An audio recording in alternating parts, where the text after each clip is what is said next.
Hello, this is the Stories Beside channel. I release videos every day for you. Subscribe and click the bell. Charles was preparing to receive guests. Modest get-togethers with friends were planned, which had become a weekly Friday night tradition. There was beer left in the refrigerator. Glasses and a few juice boxes were arranged on the table. A courier had just delivered 5 boxes of pizza, the freshest, still hot from the pizzeria on the corner. Separately, a large old-fashioned for the girls had been ordered. For some reason, the girls usually found pizza to be too colorful and figure-damaging a food. But a lump of starch-rich rice covered, stripped of fish fat, filled with creamy chicken cream or cottage cheese dinner with high-fat cheese completely satisfied. And where ethically? Perhaps the young ladies believed that the more saturated fatty acids from seafood reduced the overall caloric content of this fast food. It's Japanese-inspired. The strongest advocate for sushi was, of course, Betty. She always demanded a set that included 2 portions of a cucumber slice and a lettuce leaf. And Charles had no idea how one could eat that nasty stuff. However, the girl herself ate a maximum of 3 pieces of fitness out of everything. And then she switched to Philadelphia and Maki legs. But woe betide anyone who tried to make fun of her about it. Betty had a temper and a mean tongue. In addition, she had a very capricious character, which showed 10 times a day. Charles tolerated her moods, realizing that if you dated the first hottie in the company, you had to put up with some inconveniences. And Betty was a beauty, stylish, elegant, temperamental, and sexy, with a gorgeous figure, long legs, and a striking impersonator and face. The subject of dreams of many guys in his entourage. The male part of the company Charles sincerely envied, and he heartily enjoyed this envy. Thanks to her, he felt himself a real macho, brutal patron of women's hearts. Although, frankly speaking, the affair with Betty was the only independent life achievement of Charles Gustman. He had nothing else to be proud of. In his 24 years, he had only managed to finish his studies in one of the commercial universities on some passable and completely useless specialty like office management or documents. He himself did not remember exactly and could not check his diploma because he had no idea where he had thrown it after receiving it. And who would need that cardboard? Charles entered the institute to calm down. His mother kept saying about the necessity of higher education. He chose a faculty where he could study without straining himself and have fun at the expense of the abundance of girls. On his stream, he was the only guy, and for the sake of his beautiful eyes and the slightest sign of attention. Classmates were happy to solve interim tests for him, prompted at seminars, and even prepared cheat sheets for the exam. So Charles didn't have to kill himself over his studies, much less expulsion. He was not afraid. Deferment from the army was provided to him for health reasons. Flat feet is a classic of the genre. Ever since his first visit to the enlistment office, having received his diploma, satisfied with the C's, the guy threw it in some drawer. Never took it out since, never needed it. And on his 18th birthday, his father gave him an apartment completely renovated and furnished with a fancy interior designer, but not some studio in a new building on the outskirts, and a spacious 2-bedroom in a good house of the old fund, located in the quiet center of the city. A car was planned as a graduation present, but Charles refused it. Didn't see the point. Yes, restaurants and cafes, cinemas, clubs, and shopping centers. It was more convenient for him to get there on foot, given the location of his home. For long trips, he ordered a cab or used the King of the Ring. To bother with the car and its maintenance, to limit himself in alcohol because of the need to get behind the wheel and spend extra money on insurance, fines, possible accidents, and other associated with car owners. The guy didn't want the hassle. Instead, he asked for a gift of a good gaming computer with a powerful video camera, cool cooling system, and a huge amount of RAM, and with all the imperial peripherals to go along with it. And this thing was much more desirable to him. Since middle school, Charles has been sick of computer games.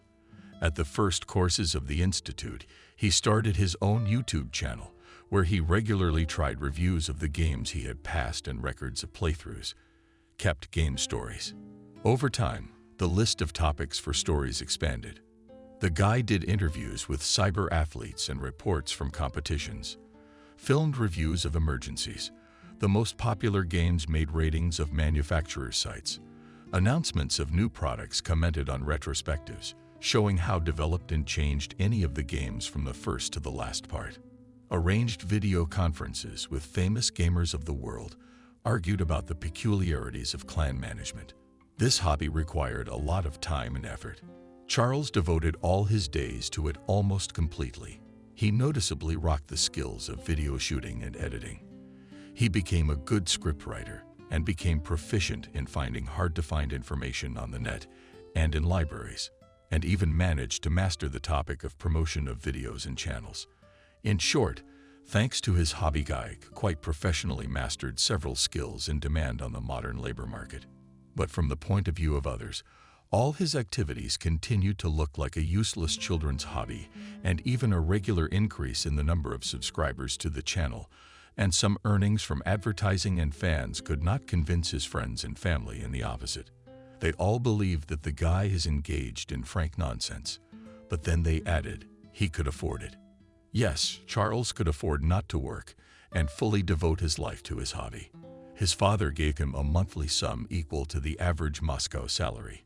Even though they lived in a relatively small provincial town, a successful businessman, owner of the largest chain of home goods stores in the region, he didn't consider it a big expense. Charles did not think much about the situation. He believed that parents were there to help their children. Custman Sr. remembered well how he himself had worked all his youth without vacations and weekends and wanted his son to be able to spend his younger years. Otherwise, he planned to support Charles for 30 years and then either involve him in the family business or put him in some warm place in the city administration. The son knew about his father's plans, but hoped that by 30 he would be famous and independent thanks to his YouTube channel, and that he'd be out of the woods. But so far Charles just enjoyed life and engaged in his favorite hobby. At first, his mother periodically brainwashed him, saying that at his age it is time to find a job and cover his expenses independently. That Charles got a job as a specialist in a small advertising agency in the capital. The job took him about 6 o'clock a week. It could be done remotely. And the guys were completely happy with that. Paid there, however, about 10 times less than he received monthly from his father. But the mother calmed down and stopped acting on the son's nerves, which was the whole point of the whole thing. The company in which Charles hung out, from which he regularly met on Fridays, was about the same circle with him. Children of wealthy parents, big businessmen, officials, lawyers, developers, investors. All of them had known each other since childhood. They had practically the same opportunities to start, and most of the buddies took advantage of them. Only good education, often abroad, stable work in large companies, not bad for their age, positions, steep salaries.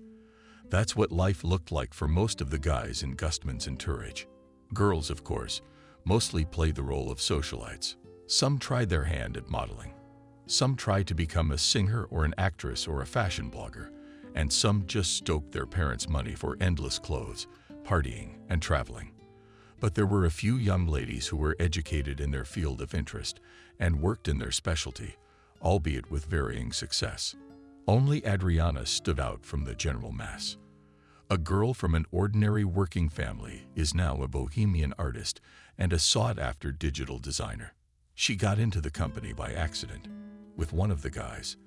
The guy who brought her has long since disappeared somewhere in the vastness of Europe and stopped contacting her. And Adriana stayed and didn't look like a poor relative at all. In general, most of the guys and even girls from Charles' party already had some achievements of their own, clear reasons for pride. But nevertheless, Gustman's buddies did not consider him an outsider. Each of them had also been educated on their parents' money. Thanks to them, he solved problems with the army and housing, a car, and sometimes a job. Almost everyone's parents periodically planted different sums of money for vacations, or to upgrade the car, or just to live. So it didn't bother his friends at all that Charles, in fact, lived on his father's handouts. It was the norm among them. But they didn't take him seriously either. Rather, they treated him as a teenager stuck in his childhood. There was another avid gamer in the company, Charles Guthrie, but he was treated very differently by the crowd. Perhaps because he successfully combined his hobby with his work in his father's bank. Or maybe because Charles was an official member of the regional cyber sports team. He was well known and respected in this field and regularly participated in cool competitions and won big cash prizes. Charles didn't know the reasons why, but he felt it. Charles perceived as being the same age as his Charles as a younger brother. And even his affair with Betty had not brought him to the level of an adult in the eyes of the company, although it did add a couple or 3 points to his personal ranking. Well, that's okay. Betty, though sometimes a tiresome beauty, was also good in bed. So Charles considered himself a winner, and he would get serious about himself when he would bring his channel to the top and earn large sums on it steadily. The guy was sure that it would happen in the near future. The guests gathered gradually. Guthrie came one of the first, and from the threshold greeted with a welcoming wave of surveillance. Top secret information. Solemnly, he pronounced it all not to be leaked. These are training records. There are a few chips that we are still practicing. We plan to use them at the next championship. We'll make them public. I'm not going to blow my head off, but it's good for you to familiarize yourself with. Charles appreciated the gift on the flash drive. There were recordings of raids in one game, which he himself was not too interested in, but the viewers of the channel liked it. The guy was going to make a small story on it, but he didn't want to go through the levels himself. And from the shop on the video is quite possible to cut suitable footage, as well as to look more closely at the details of the world map, appearance, equipment of characters, and some other features. Gustman connected the flash drive to the computer and dragged Charles to the kitchen, where a video camera, foreign lighting, was already installed. He and his buddy had arranged a short interview beforehand. They had discussed the script, written out the questions and answers. Now all that remained was to shoot the material. Charles seated Kowalski in a chair in front of a low table. He sat down opposite, turned on the camera from the remote control, and began cheerfully looking into the lens. Greetings, dear subscribers. Today my channel is hosting a famous cyber athlete, winner of several regional and federal tournaments, Charles Guthrie. Those who closely follow the world of cyber sports, this name is certainly already known. So now you have the opportunity to get to know the master of the show morning. Thanks to careful preliminary preparation, the shooting took only about 40 minutes. When Charles and Charles returned to the living room, almost the entire company was already there. Only Betty was missing. But that was familiar. In her own sense of good manners, she believed that girls were not only allowed to be late, but even expected to be late. However, the girl showed up just 5 minutes after the interview was over. Charles thought he was lucky. Having come a little earlier, he could not avoid a slight offense, and maybe even a small scandal because of the fact that he was doing all sorts of silly things and not meet his beauty at the doorstep. Presently, the beauty flashed into the antechamber. Shining smile tenderly kissed her bow, and right hand languidly missed me. I have a surprise. Betty stepped aside from behind her back, and a girl unfamiliar to Charles appeared. Please love and welcome. My third cousin Kathy, proclaimed the hottie. The bank's here. Don't be shy. They're all here. This is Charles. I told you about him. He's wonderful. Nice to meet you, Kathy said. A little embarrassed, she extended her hand to Charles. The guy shook it, surprised by the lack of manicure, or rather decor and varnish on the short nails. And in general, Kathy looked unaccustomed, dressed modestly. Not even a mass market, but a station market. Shoes on her feet from the category of cheap, but good. They look more like old sewing boots than the shoes of a young girl. The hair is a natural color of red. Her panties are gathered in a heavy knot at the back of her head. They are loose around the shoulders. Like all the girls this summer have on their faces makeup, clearly applied by Betty's skillful hand and also clearly unaccustomed and uncomfortable for Kathy herself. But the smile is a good one. Sincere, open, gentle. The girls in their circle are usually Instagram smiles. That is, beautiful photos of genius. Not too natural. Mimicry works off the smile. All 32 teeth, but the eyes more often than not remain empty and indifferent. Kathy's eyes, on the contrary, are warm and filled with light, though the tips of her lips are just about to lift. A second cousin, huh? Yes. Wow. Meanwhile, Betty introduced Kathy to everyone here.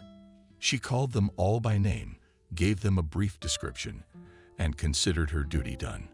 She took Charles out to the balcony for a smoke, and the two glass doors to the room closed, as the friendly expressions on his face disappeared.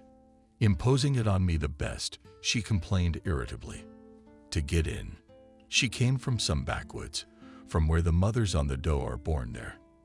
And it would be all right just recommended at our house for the time of the admission campaign dumped in the dorm. So no, Mom decided that the guest must be entertained and educated. And who's supposed to do that? Of course, you're the same age as me. You'll find a common language, Betty said. She's mimicking her mother's voice. What common ground? She's as dumb as a cork and has no sense of direction in a restaurant. She doesn't know what to order and freaks out about prices of the mall. She doesn't need anything. At the club, she is loud and has a headache. Asked where she wants to go, she says to a museum. I'm like a fool. 3 days on the rights of the hostess, dragged with her, then on the paintings galleries, then the local history, then prickeny on the Museum of Optical Business and Botanical. That's what I forgot there. And it all considers at each showcase for half an hour hangs that something pictures. Pestering the guide with questions is a total waste of time. She's your age. Charles wondered. Isn't it a little late for her to enter? Lezginka went to medical school for 3 years after school. Then she worked as a nurse in a hospital. Now she's decided to go to university to become a real doctor. She dreams of saving people's lives. You see, that's all she talks about all day long. The girl giggled at the work of doctors. She was clearly not the best opinion. And how long did you have to deal with her? Charles asked sympathetically. And 2 more days. Friday will be the results of the appointment. On Saturday, she'll be off to her village, and I wouldn't even be able to stay at your place tonight because of her. Belle sighed. You'll have to escort the guests home and make sure she gets there safely, as if anyone needs her. Too bad, sighed the boy. But you come back Saturday. How will you see your sister off? It's a deal. I'll try my best to make it to that bright day. Patiently discouraged, said Betty. Charles himself. The unexpected guest did not cause much trouble. She sat quietly in a corner of the sofa, gazed at the company, listened to the conversations, but did not meet in them herself. As her host, the guy poured her a juice. He brought a slice of pizza, offered some other treats, and even for a while maintained a light conversation about nothing. But the girl quickly bored him. And Charles, having apologized, was distracted by other guests. Soon he noticed that Kathy was talking to Adriana with interest, and the conversation was clearly engaging both girls. Proletarians of all countries, unite. Betty, the technologist, also noticed the couple. It's true what they say. People of the same background are subconsciously attracted to each other. It's easier for you, he shrugged. You don't have to worry about the girl being bored. You can mind your own business. Well, I was worried about Milosevic. Vina hummed and hooted. Betty and Kathy were leaving before all the guests. I'm sorry, honey, the girl said. Hugging Charles goodbye, I have to go. I promised to get Kathy home no later than midnight, but you and I will catch up. And I promise you'll miss me. You don't have to leave, Kathy spoke up. You can just put me in a cab and give me the address. I can't drive myself, can I? That's what we'll do. Charles got excited. No, Betty spluttered. As a hostess, I can't leave a guest to his fate. It's simply unseemly. She kissed Charles passionately, waved goodbye to the remaining guests, and taking her sister under her arm, she staggered off into the night. But getting into the cab, she turned to Kathy and said angrily, "What's that? And you've been carried away. Playing the noble game. I'll drive myself, just put me in the cab. I didn't want to disturb your plans." Cousin was embarrassed. "I have plans tonight at 1 a.m. I have a drunken giraffe date with a cute boy. If it weren't for you, I'd have to make up an excuse to avoid this house party. And everything was going so well. And you had to step in." Good thing I was able to distract Charles from that thought. "Wait," Kathy said, confused. "Goodbye. But isn't Charles your boyfriend?" "Charles is my future husband. I hope. At least the income of his family suits me. And he has the right character. Peaceful, trusting. They wouldn't think of prying into my life, monitoring and controlling me. He's ready to forget about everything with his toys. You know, they say the ideal husband is one who doesn't interfere with your life. I found one. The main thing is to bring him to the registry office. But that doesn't mean I have to deprive myself of my usual pleasures in the process. And here you are." "I'm sorry," Kathy said, conciliatory. "It hadn't occurred to me." "Don't tell me about morality and love marriages," Betty said. "It's all nonsense for the poor." "Something," her cousin reassured her. "I wasn't going to."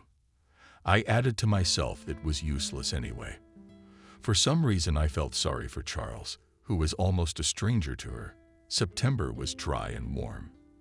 The weather had been almost summer-like all month, and so Charles, about to leave the house, only snorted derisively at the weatherman's forecast of possible rain. "What rain? What are you talking about?" He threw on a light shirt over his t-shirt, picked up his backpack with equipment for shooting, and hurried to meet the cab that came to him. He had to go to the other end of the city, to one of the outskirts of the working regions. The guy hated such places, but today he had no choice.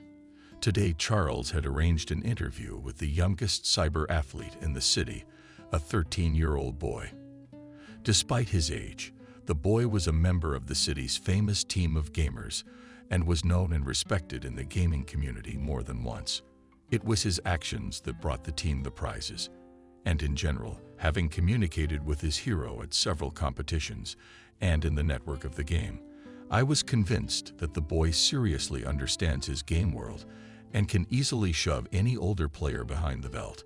The kid was definitely worthy of an interview, but due to his age he could not come to visit the interviewer or meet him. Somewhere in the center of the city it was necessary to make arrangements with his parents to accompany him, to choose a time, to make long and tedious schedules. Charles decided that it would be easier to visit the boy himself. Especially he suspected that in the presence of his parents the kid would not be frank and relaxed enough in front of the camera. An hour after leaving home, he disembarked from the cab at the entrance of the young gay world and called him. "I'll be right down," the boy said into the phone. And a few minutes later, he did indeed appear from the front door. His parents wouldn't let him rent an apartment. He said, a little embarrassed. "Well, it's not a fresh mess. Why embarrass yourself in front of people? But I'm home for the money." They're lying grandmothers. "We can even set up somewhere in the yard." Such a substitution promised Charles additional complications. He counted on shooting indoors, so he took the lenses with him with such a calculation and light to reflect, or for some reason dragged spare batteries for the camera. I didn't realize I'd have to do something about it. "Okay, well, let's give it a shot. You and I need a flat area with some benches to put you on, so it's shady but not too dark. And no people walking around. They'll get in the way." While they found a place, while they set up the camera, took a few shots, while they filmed the conversation itself. 4 hours passed, although Charles and discussed plans for an interview with his hero. But still the preparation was not as serious as, for example, with Charles Guthrie. Therefore, some of the lines, or even the whole answers had to be shot from several takes, from several angles. Sometimes the boy would get too involved in a topic. Charles had to wait for the end of his arguments while praying that the batteries of the camera would not die. After the conversation was over, Gustman asked the boy to take him around the yard and the neighboring streets to show him the school he was attending and the way to it. He wanted to get some shots of the surroundings for the story's opening and ending. The walk took another hour and a half, and in the process, I felt very hungry and slightly cold. It got noticeably colder outside. Clouds gathered, and the wind blew. It seemed that the forecasters had not lied about the forecast. Having parted with his interlocutor, Gustman decided to look for a cafe or a canteen in the area to have a little snack, and it was better to call a cab to a place whose address you knew exactly. There were no numbers or street signs on many of the houses in the neighborhood. Charles moved toward Center Street. He expected to find a more or less decent establishment there. But no sooner had he gone a few hundred meters than the promised downpour came from the sky. Strong, dense with large drops, it instantly blotted out the guy's light windbreaker. 10 seconds and Charles seemed wet through and through, right down to his underwear and socks. Gustman looked around for some shelter and was lucky enough to see the sign of a Pietrochka through the rain. Huge leaps, carefully covering his backpack with equipment. He rushed toward the store and ducked into its vestibule with relief. It became clear that Charles was not the only one who had thought of sheltering from the rain behind the supermarket doors. The vestibule was packed with locals, and the guy didn't want to jostle among them. Andrew was in the trading hall, but after a couple of minutes he began to shiver from the cold, which smelled from open showcases with milk, with cheese and sausage. Wet, cold, hungry. Charles was angry at the world, and his anger only intensified. After several attempts to call a cab failed. There were no free cars. No one wanted to go out in such bad weather to beat someone up. Now Gustman thought gloomily. And then he was called out. "Charles, it's you." He turned around and saw a young girl in homemade plaid pants and a stretched t-shirt near the cash register. Her face was vaguely familiar. But that's where only polite conversations with strangers came from. And that's all he needed right now. "You don't remember me." It was affirmative. "Meanwhile, I'm Betty's sister.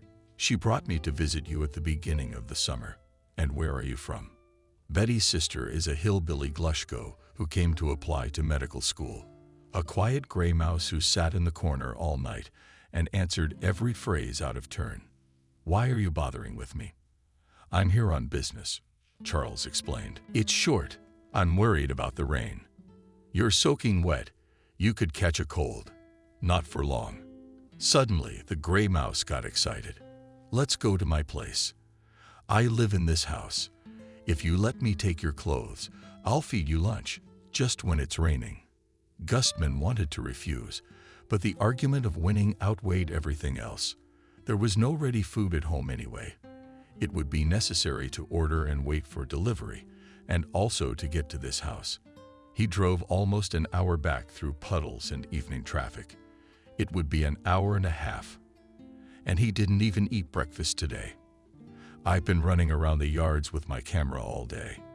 Lunch is tempting," he said honestly, looking at Kathy. "Well, that's fine.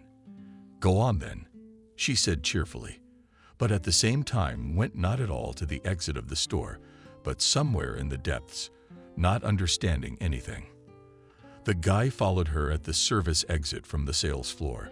The gray mouse slowed down, waved to someone. "Svetochka, let us out affectionately," she said, approached the girl to the administrator. "It's scary to go outside now." Together with the administrator, they entered the service entrance, went through some sort of warehouse, and found themselves near a large metal door. The employee opened it with her key and Kathy could buy. "Baitov." "Thank you." Immediately she ducked behind her arm and pulled Charles behind her. A step, and the guy found himself in the most ordinary entranceway of the most ordinary Khrushchevka. Yeah. Fun?" asked Larissa. "I this move almost immediately after moving to classified. Now I use it. If I don't feel like going outside." "How was today?" "The main thing is to get to know everyone and remember who works on what day." "How do you get there?" Gustman's interested. "You knock on the door. I call the cell phone of today's shift, and they open," the girl explained, climbing the stairs. Sometimes you have to wait a bit, but in the evening it's better than going through the yard. It's darker to walk through and safer. Kathy's apartment was on the 3rd floor and looked like a standard grandmother of books. Narishkin Nutto bills on the floor, a bulky wall in the great room, a chandelier with pseudo-crystal pendants, a rug on the wall, renovations from 20 years ago. Given the neighborhood of housing in this condition, should have been rented very cheap, that only people are not willing to tolerate, just so as not to live in a dorm.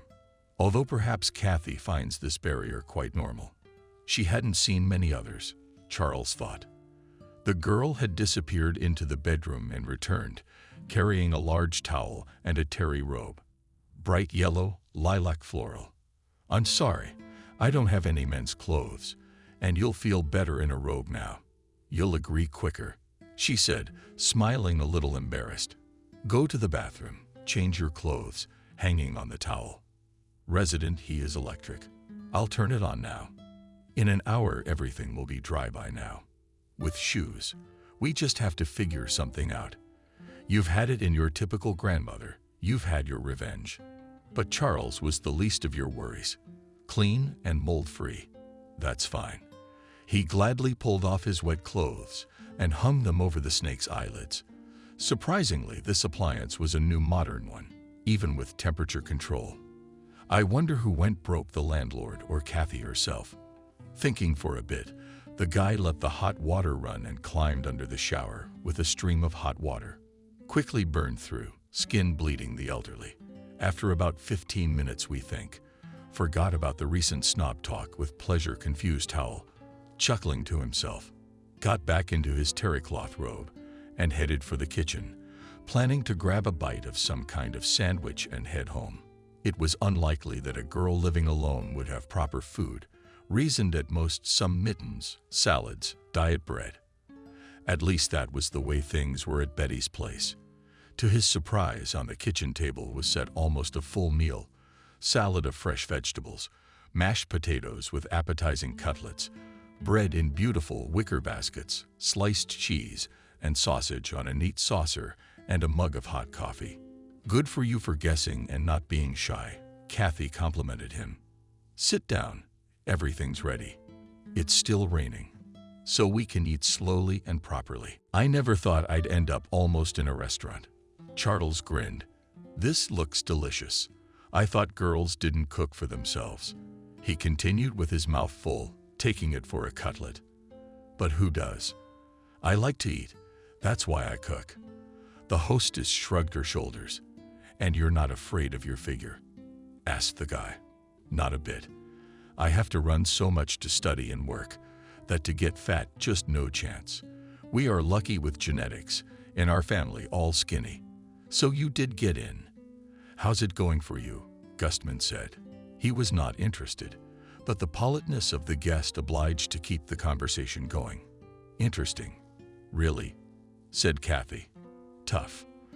But I'm glad I didn't take the concessionary one. After college, you could have skipped the first year. But I thought the school was a few years ago. I could forget a lot of things, and it turned out, indeed, some subjects have to be repeated almost from scratch. How did you work if you forgot everything?" "That's what nurses are like nowadays. They don't know anything. But at work, most of the theoretical subjects and did not need," objected the girl, not offended. "Well, the same Latin, for example, or anatomy so in-depth as a doctor. A nurse does not need to know it. Come on, you're not interested. Why don't you tell me about yourself? What do you do? Where do you work?" "I don't know much about you. You're a guy, my sister Olia told me. Your work has something to do with videotaping. You're a cameraman on TV, I guess."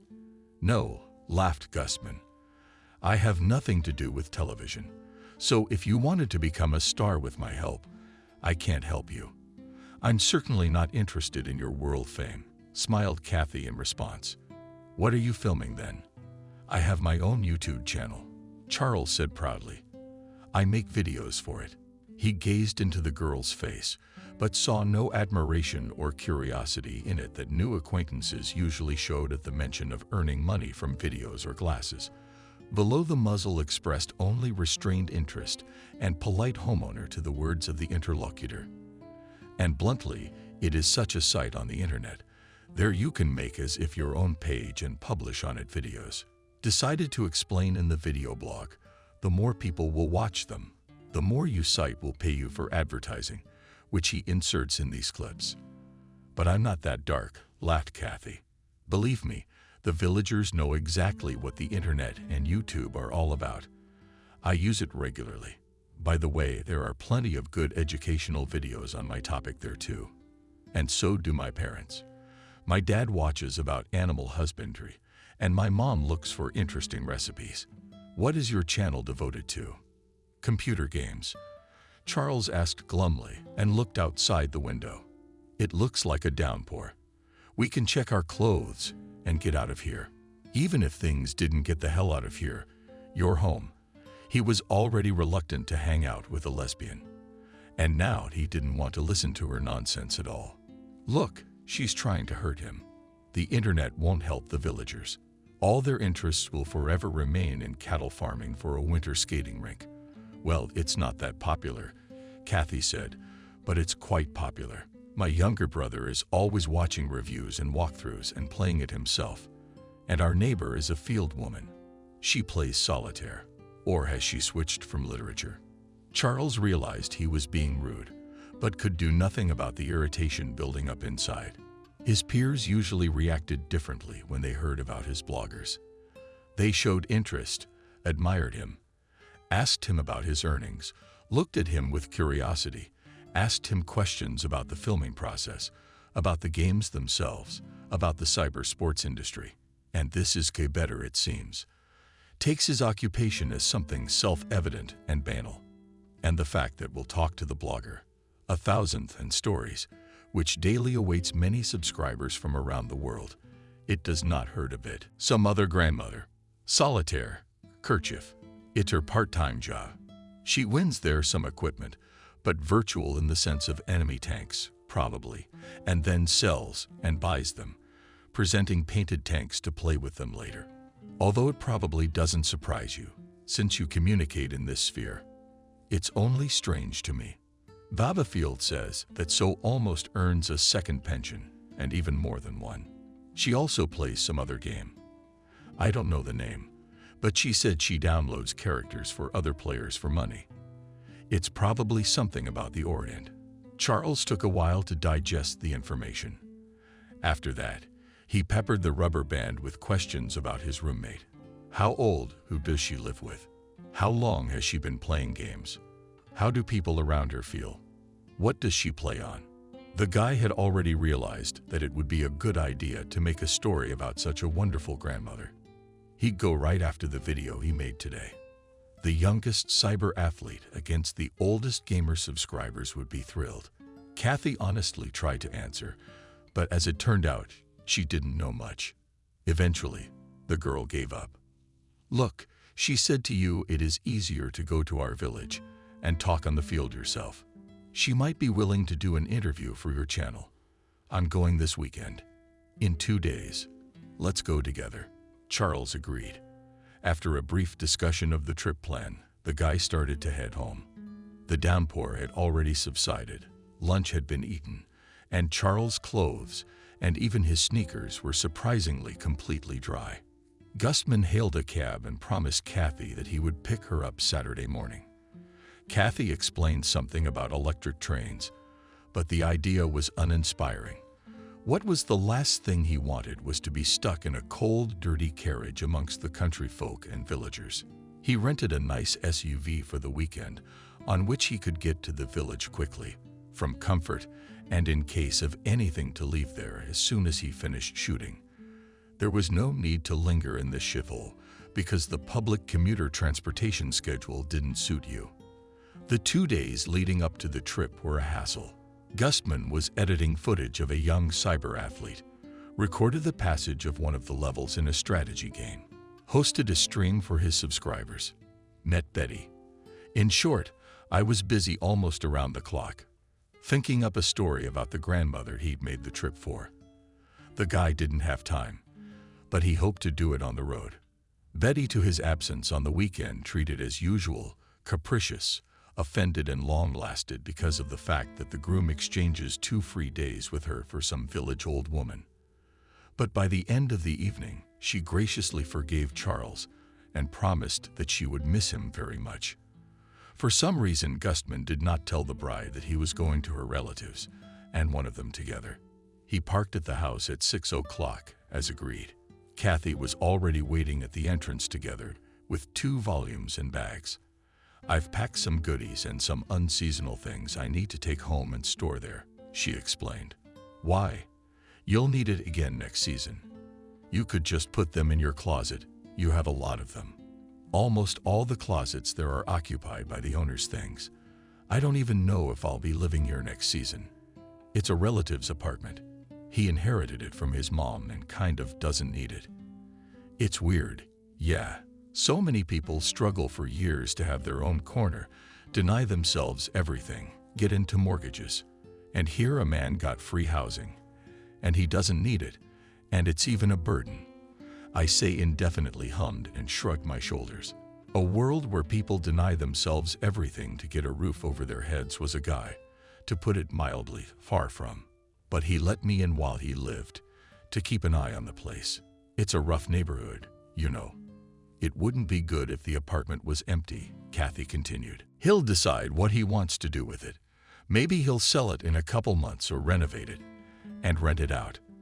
Then I'll move into a dorm. I can't afford it on my own." "Oh, I see.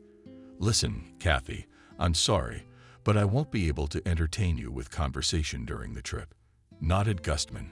"You don't like to be distracted while driving?" the girl asked understandingly. "Well, I'll read for now." She took out a thick book from her bag, wrapped the paper around it, and delved into it with visible interest. Charles was surprised that the girl was not at all offended by his veiled requests to be quiet. Betty would have been in her place. It was scary to think about. First, she would have kept quiet for a while. Then she would have tried to make conversation about something else. And then she would have pouted because Charles didn't respond to her words. Then she would have made a scandal right there in the car. Despite the fact that a man behind the wheel shouldn't be distracted and nervous, maybe Kathy was only quiet for a while. But no. It turned out that the girl is quite capable of occupying herself for the duration of the trip, and the reluctance of her acquaintance to be distracted from the road was taken seriously. She read, sometimes taking a break from the book and looking thoughtfully out of the window. Occasionally she made some notes, but she didn't bother to talk. This is going to be perfect, Charles thought. In the blissful silence of the car, he had time to think over the script of the future video in relative detail, to make a list of additional questions for the interview, to estimate what shots and plans should be made to emphasize more vividly the rural origin of his future heroine. Only when the SUV drove into the village, Gustman distracted from reading, asking to show the way to the house. The girl is quite sensible, and in time prompted the right turns. For what Charles I even had a little respect. After a beautiful goodleaf fence, behind which a well-groomed rider could be seen, the boy slowed down in a cheerful mood. And when he and Kathy passed into the station, his spirits soared. Almost at the gate waited a round milestone, height and a boy of about 12 years old, peering curiously at the lush guests. "Wow, this is real. Gamer Kathy, where did you get it?" the kid said, hearing his YouTube nickname. Charles smiled, noticing the delight and admiration in the kid's eyes. He suddenly felt like a budding rock star, having met a devoted fan on the outskirts of the world. "This is Charles, Oleg's fiancé. Remember her?" asked Kathy's brother. "Wow, so he's also related to us. Guys, you're crazy," exclaimed the boy and turned to the guest. "And you'll be with us for a long time. I'll call the guys. We watch your channel all the time. You have a cool breakdown of strategy and passages are useful. Tell us how you did at that castle." That kid started spouting off game names, terms unfamiliar to Kathy, but seemingly understandable to Charles and me. "William," she interrupted her brother, laughing. "Let the man rest and eat his breakfast. You'll have time to hang around." A voice came from the side of the house. A stately, middle-aged woman was approaching them on the path. "Apparently, Kathy and William's mother has lost all peace since you called, and when she heard you were coming as a guest, she almost spent the night. He's been on the porch looking all over you and knocking all his buddies off their feet," she added, with a chuckle. "They argued really with him on the same blogger will come or confused and something. Passing the use. This is my mom, Aunt Jenna. This is William, my brother. We'll have tea after breakfast. Then we'll get down to business." After breakfast, Charles surrounded William buddies. The crowd will snap at 12, 14 years old. More than 2 o'clock passed in conversation and questioning, but for Gustman they flew by unnoticed. He was proud and pleased with his sudden popularity, even though it had caught up with him here on the edge of the world, as he put it to himself. His adult peers were interested in his bloggers, but their interest was more restrained and focused more on the aspect of earning money from videos. Boys admired his work sincerely and fervently, and asked more questions about games, features of their passage game worlds. In short, just about what occupied the guy himself. The conversation with the boys took Charles seriously. It lasted until almost noon, and would have lasted even longer if Kathy, who had left the house, had not asked the internet star with a sneer, "Have you forgotten why you came to see us?" Gustman snapped. Indeed, time is running out, and here he is playing superstar. To his happiness, young fans were happy with the news that their idol came to interview Baba Poli. The guys immediately recommended her in the best possible way. They decided with glee that they should have made a story about her a long time ago and sent Charles to the neighbor to get acquainted and agree on filming. He wanted to take one of the adults as a chaperone, but to his surprise, both Kathy and Aunt Jenna refused. With a support group like that, you'll have an easier time convincing Baba Paul, Kathy said, nodding at the boys. She was used to her neighbors thinking. She was out of her mind for her fondness for a little teasing. We don't do that, of course, but she dislikes everyone just in case. She's on the same page with the boys. That's how it turned out in the end. Paula turned out to be just a plain old lady with nothing to show for it. But Charles watched her talking to the boys about their common hobby, and he realized the old lady could really put a lot of gamers under her belt. Upon seeing her gaming computer, the boy whistled in admiration, and learning that in one of the games she is not just an ordinary participant and the head of the clan, naturally respected the 78-year-old woman and confirmed his desire to shoot an interview with her. The grandmother knew about his channel, but treated it with less enthusiasm than William and his comrades. However, under the pressure of requests and persuasion, the company of boys did agree to the story with their participation. Charles by this time had already realized that the script he had come up with was no good. He planned to show a remote village and an old, not powerful grandmother stove, who can hardly move around the vegetable garden and yard, but in the virtual world is reincarnated into a strong, dexterous warrior, the protector of the magical world. The village, according to his idea, was supposed to turn out gray and shabby. The grandmother is out of the game world, miserable and lonely.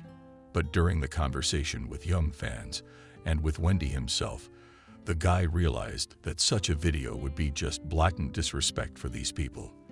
The concept had to be changed literally on the fly. To his luck, the woman of the field said that she would be ready to shoot only tomorrow. At least useful. We need to clean up the house a little, she explained, so as not to inadvertently embarrass the whole network. Charles ran through the list of questions with her, had a preparatory conversation. The rest of the day, as long as the light outside allowed, filmed his heroine's backyard, the street she lives on, general plans of the village home he and Dimka, who accompanied his idol in his adventures, returned to the very dinner. At the table, Charles met Kathy's father. He had a drink with him, thanked him for the shelter, told him a little about Betty and her parents. Relatives, after all. After dinner, we had a bath with a steam room and fresh brooms, an obligatory entertainment for city guests. Exhausted by the events and impressions, Charles barely crawled to the room he had been assigned and collapsed on the bed. Fresh sheets, soft featherbed, airy lush pillow, the intoxicating smell of clean linen dried in the sun, which no laundry conditioner could duplicate.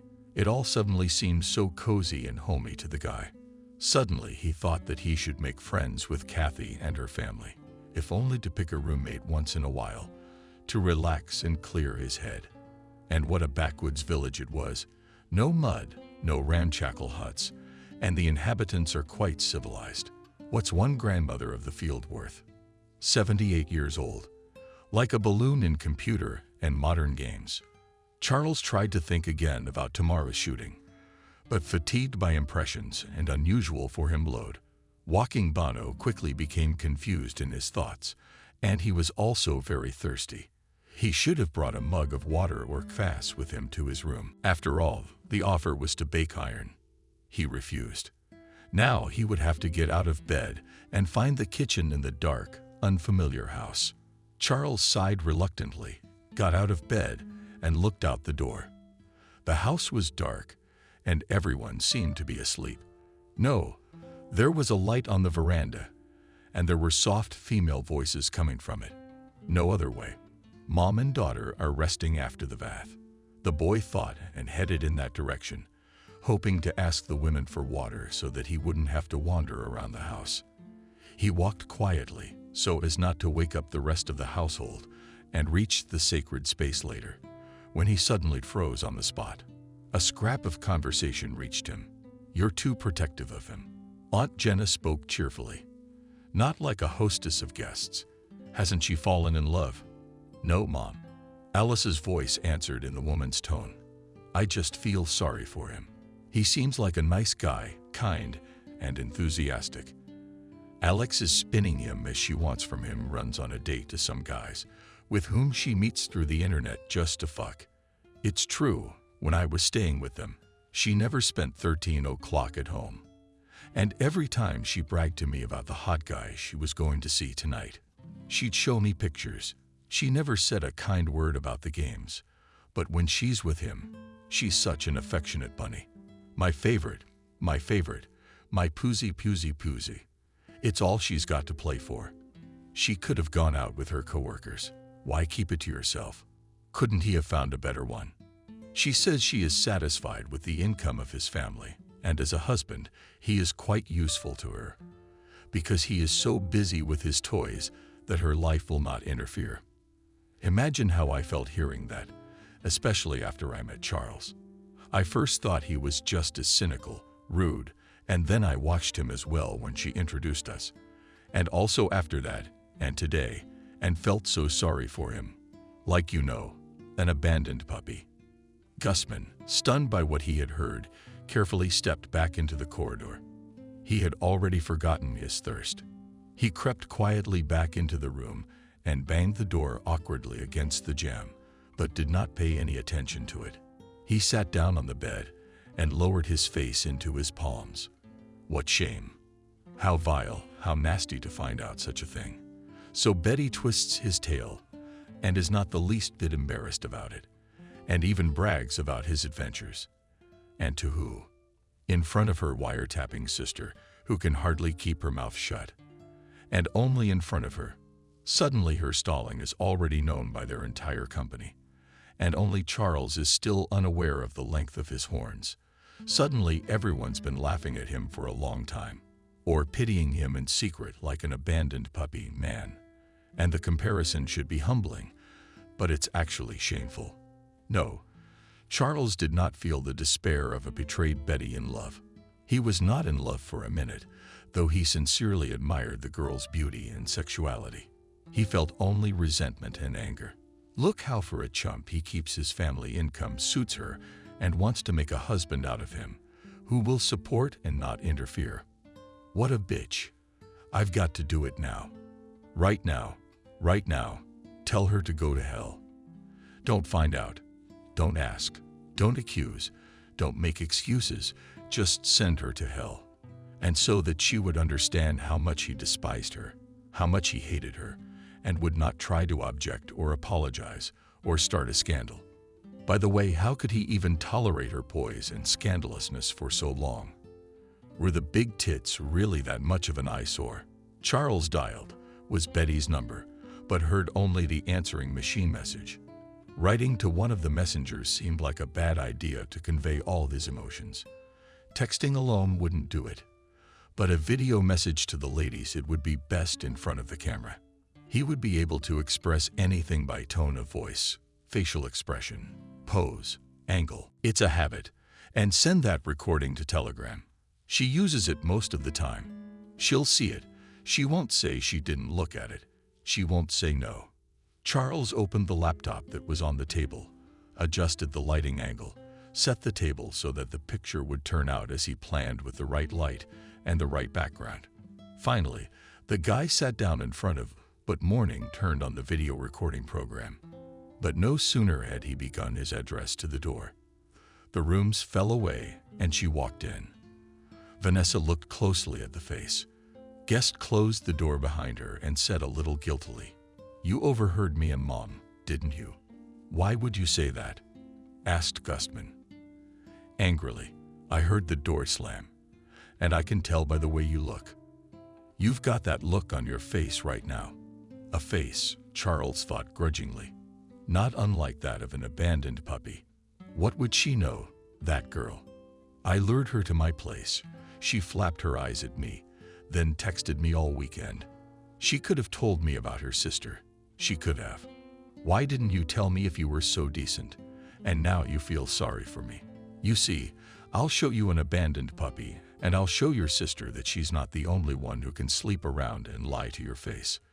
But of course he didn't say all that out loud, just shrugged his shoulders as indifferently as possible. "It's a normal face, don't make it up. And get out of here." He rose from the chair, pulled Kathy by the arm, pulling her away from the bed door, drew her to him, hugged her firmly, kissed her as he kisses the most desirable lovers, and feeling the girl's reciprocal movement, he smoothly lowered her onto the bed about the switched-on camera, which stood in front of the laptop until the morning. Charles never remembered. The first thing, Adriana dragged a decrepit Viennese table from the bedroom. She stopped it near the kitchen table and climbed into the seat with her legs. For some reason, out of all the furniture in the apartment, the artist preferred this old man of Zenith production, and to use more stable and strong stools refused flatly. The girls had been talking to each other for several months, since that party at Charles's in early summer. Then they got to talking, found in each other a lot of common interests, sense of humor, views on life. They exchanged phone numbers and became buddies. Most often, Adriana met Kathy after university, and if she had a free evening, led her to some bohemian event. But she visited her new friend at least once a week. But she did not invite her to her place, referring to the difficulties with her parents, with whom she still had to share an apartment. Usually meetings were planned in advance, but yesterday Adriana had called and stated unhesitatingly that she needed to talk urgently. What time tomorrow is free? And now at 7 o'clock the artist was already taking a cup of hot coffee from the poured leaves. The hostess moved her friend sugar and looked at her questioningly. "Come on, tell me," she said, with difficulty suppressing it. "What is your fire?" "I hypothesized, Adriana. And to be sure, you have your hands up to the sky. The pent-up frustration of female curiosity. And only you can save me." "And how interested?" asked Kathy. "You tell me, what happened between your sister and Charles? What happened between them? Don't you know?" Adriana blurted out incredulously, texting Betty something like, "We're breaking up. I'll bring your stuff back Monday at 6 o'clock. And then he was out of range. And then on Monday, he brought a box. You know what's in it? Shampoos and makeup and combs. The kind of stuff that girls leave with guys who sleep over. I didn't even go into the apartment. I just handed it to her across the threshold. She didn't take it, started to ask him what happened. So he just silently put this box by the door outside the window on her, so on Betty, and he turned around and walked away. and he hasn't picked up the phone or returned her texts since. You know a lot more than I do. Where did you get those details, by the way? Kathy smiled. I was there, the artist explained. I was just visiting Betty's father. We're supposed to sponsor a new exhibition. We were talking details. I was about to leave, and in the hallway I caught this scene. The box went into a corner, the hallway bumped. The door slammed, and she ran off to her room sobbing. I wanted to comfort her and find out what was wrong, but she kicked me out. The girls tried to talk to her, but they only found out about the message. About what and where now? She can't get anything from him at all. He just says he's busy editing. He's not in time. So I thought you might know something. How would Kathy shrug? We didn't write that we weren't communicating. I did let her know when I moved to town. She said, "Oak, we should meet somewhere." That's all. And Charles? What about Charles? Adriana was immediately interested. Nothing, really. We met by chance a couple of weeks ago and chatted. Then he came to our village, filmed a story about our neighbor, stayed with us, and that was it. It's about Gamer's grandmother. Look, fire. I just love her. I wish I could keep the same intellectual activity, interest in new things at her age, my friend said enviously. I reviewed the story several times, and even Donatello to her, Kathy clarified. Not Charles. No. Charles inserted her phone number at the end of the video and said that Wendy's fellow villagers were skeptical of her hobby. Like you can text her with words of encouragement and approval. It'll make her feel good. Well, you must have seen it yourself. I checked the card on the phone. So I sent her a transfer with the words of encouragement. It's a little 1,000, but I think she'll be pleased. That's cool. Vanessa said it sincerely. You're good. Should I watch the video too? It's a neighbor after all. Look, it works out that way. The breakup messages were sent because of your trip. You didn't notice anything strange about him at the time. Maybe something happened. Maybe he was acting unusual. I don't know how he normally acts. I've seen him 3 times in my life. Well, we corresponded when we were preparing for the trip. We didn't really hang out in the country. He was working on his roller. I didn't come there for a vacation either. Adriana sighed disappointedly. For a while she tried to pester her friend with questions, but soon she realized that she really didn't know anything. Thanking her for the coffee, the artist Cooper gasped. Kathy poured herself a second cup some time and drank, pensively looking at the worn wallpaper on the wall, then resolutely picked up her phone. Adriana came to see me, trying to ask me the reasons for your breakup this. It seems you've riddled your entourage with intrigue, wrote the girl in messengers. A minute later, the phone rang. Charles' number popped up on the display. Hi. They got to you too, he said into the phone. Well, I'm kind of related. Vanessa grinned and said something to our artist. What could I say? I said I don't know anything. This is strictly your business. I had nothing to do with it. So you had nothing to do with it? Charles asked, a little surprised for some reason. Of course I'm indirectly to blame for your finding out about her affairs, but I'm not going to tell your company about them. Am I? So you'll have to come up with some plausible explanation for your decision to appease the public. She finished mockingly. I already have, and I'll tell everyone that I broke up with Betty because of you. How's that sound? Will you be my girlfriend? Kathy was silent for a few seconds, then said slowly, if it's a joke, it's a bad one.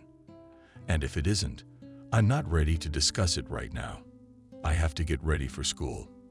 I just wrote to warn you. Bye. Bye. She hung up. It rang. She sat for a while longer, looking at the familiar pattern on the wallpaper and sighed, heading for the Andes. Anyway, the lectures would start in 2 o'clock, and there was no need to be late for them. Charles looked thoughtfully at the phone screen, carefully lay the gadget on the table.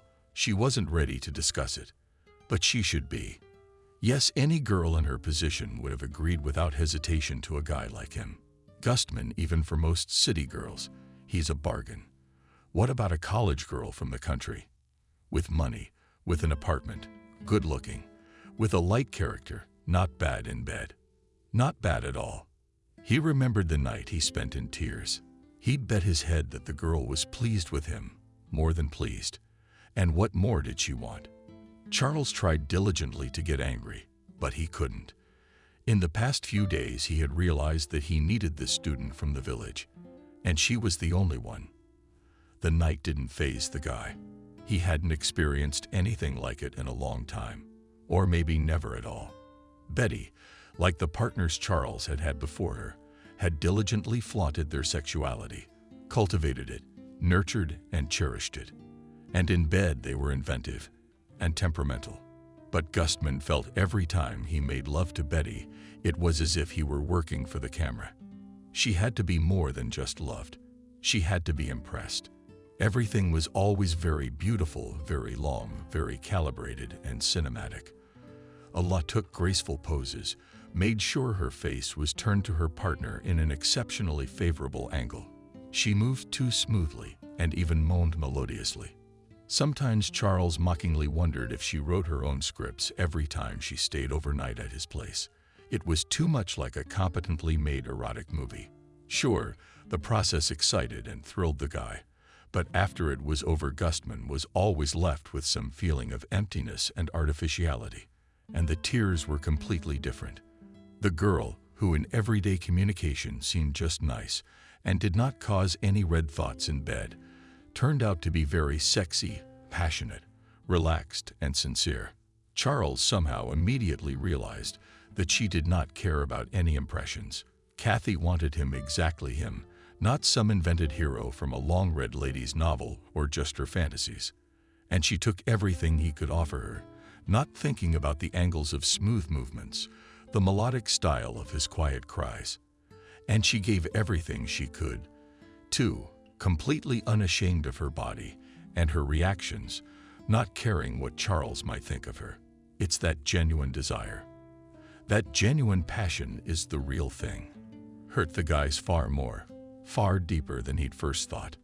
That night, he did not analyze anything, just gave in to emotions, sensations, plunged into them with his head, and forgot about everything. And only sometimes he would suddenly surface, and as if looking at himself from the outside, he was surprised to note, wow, it happens like that.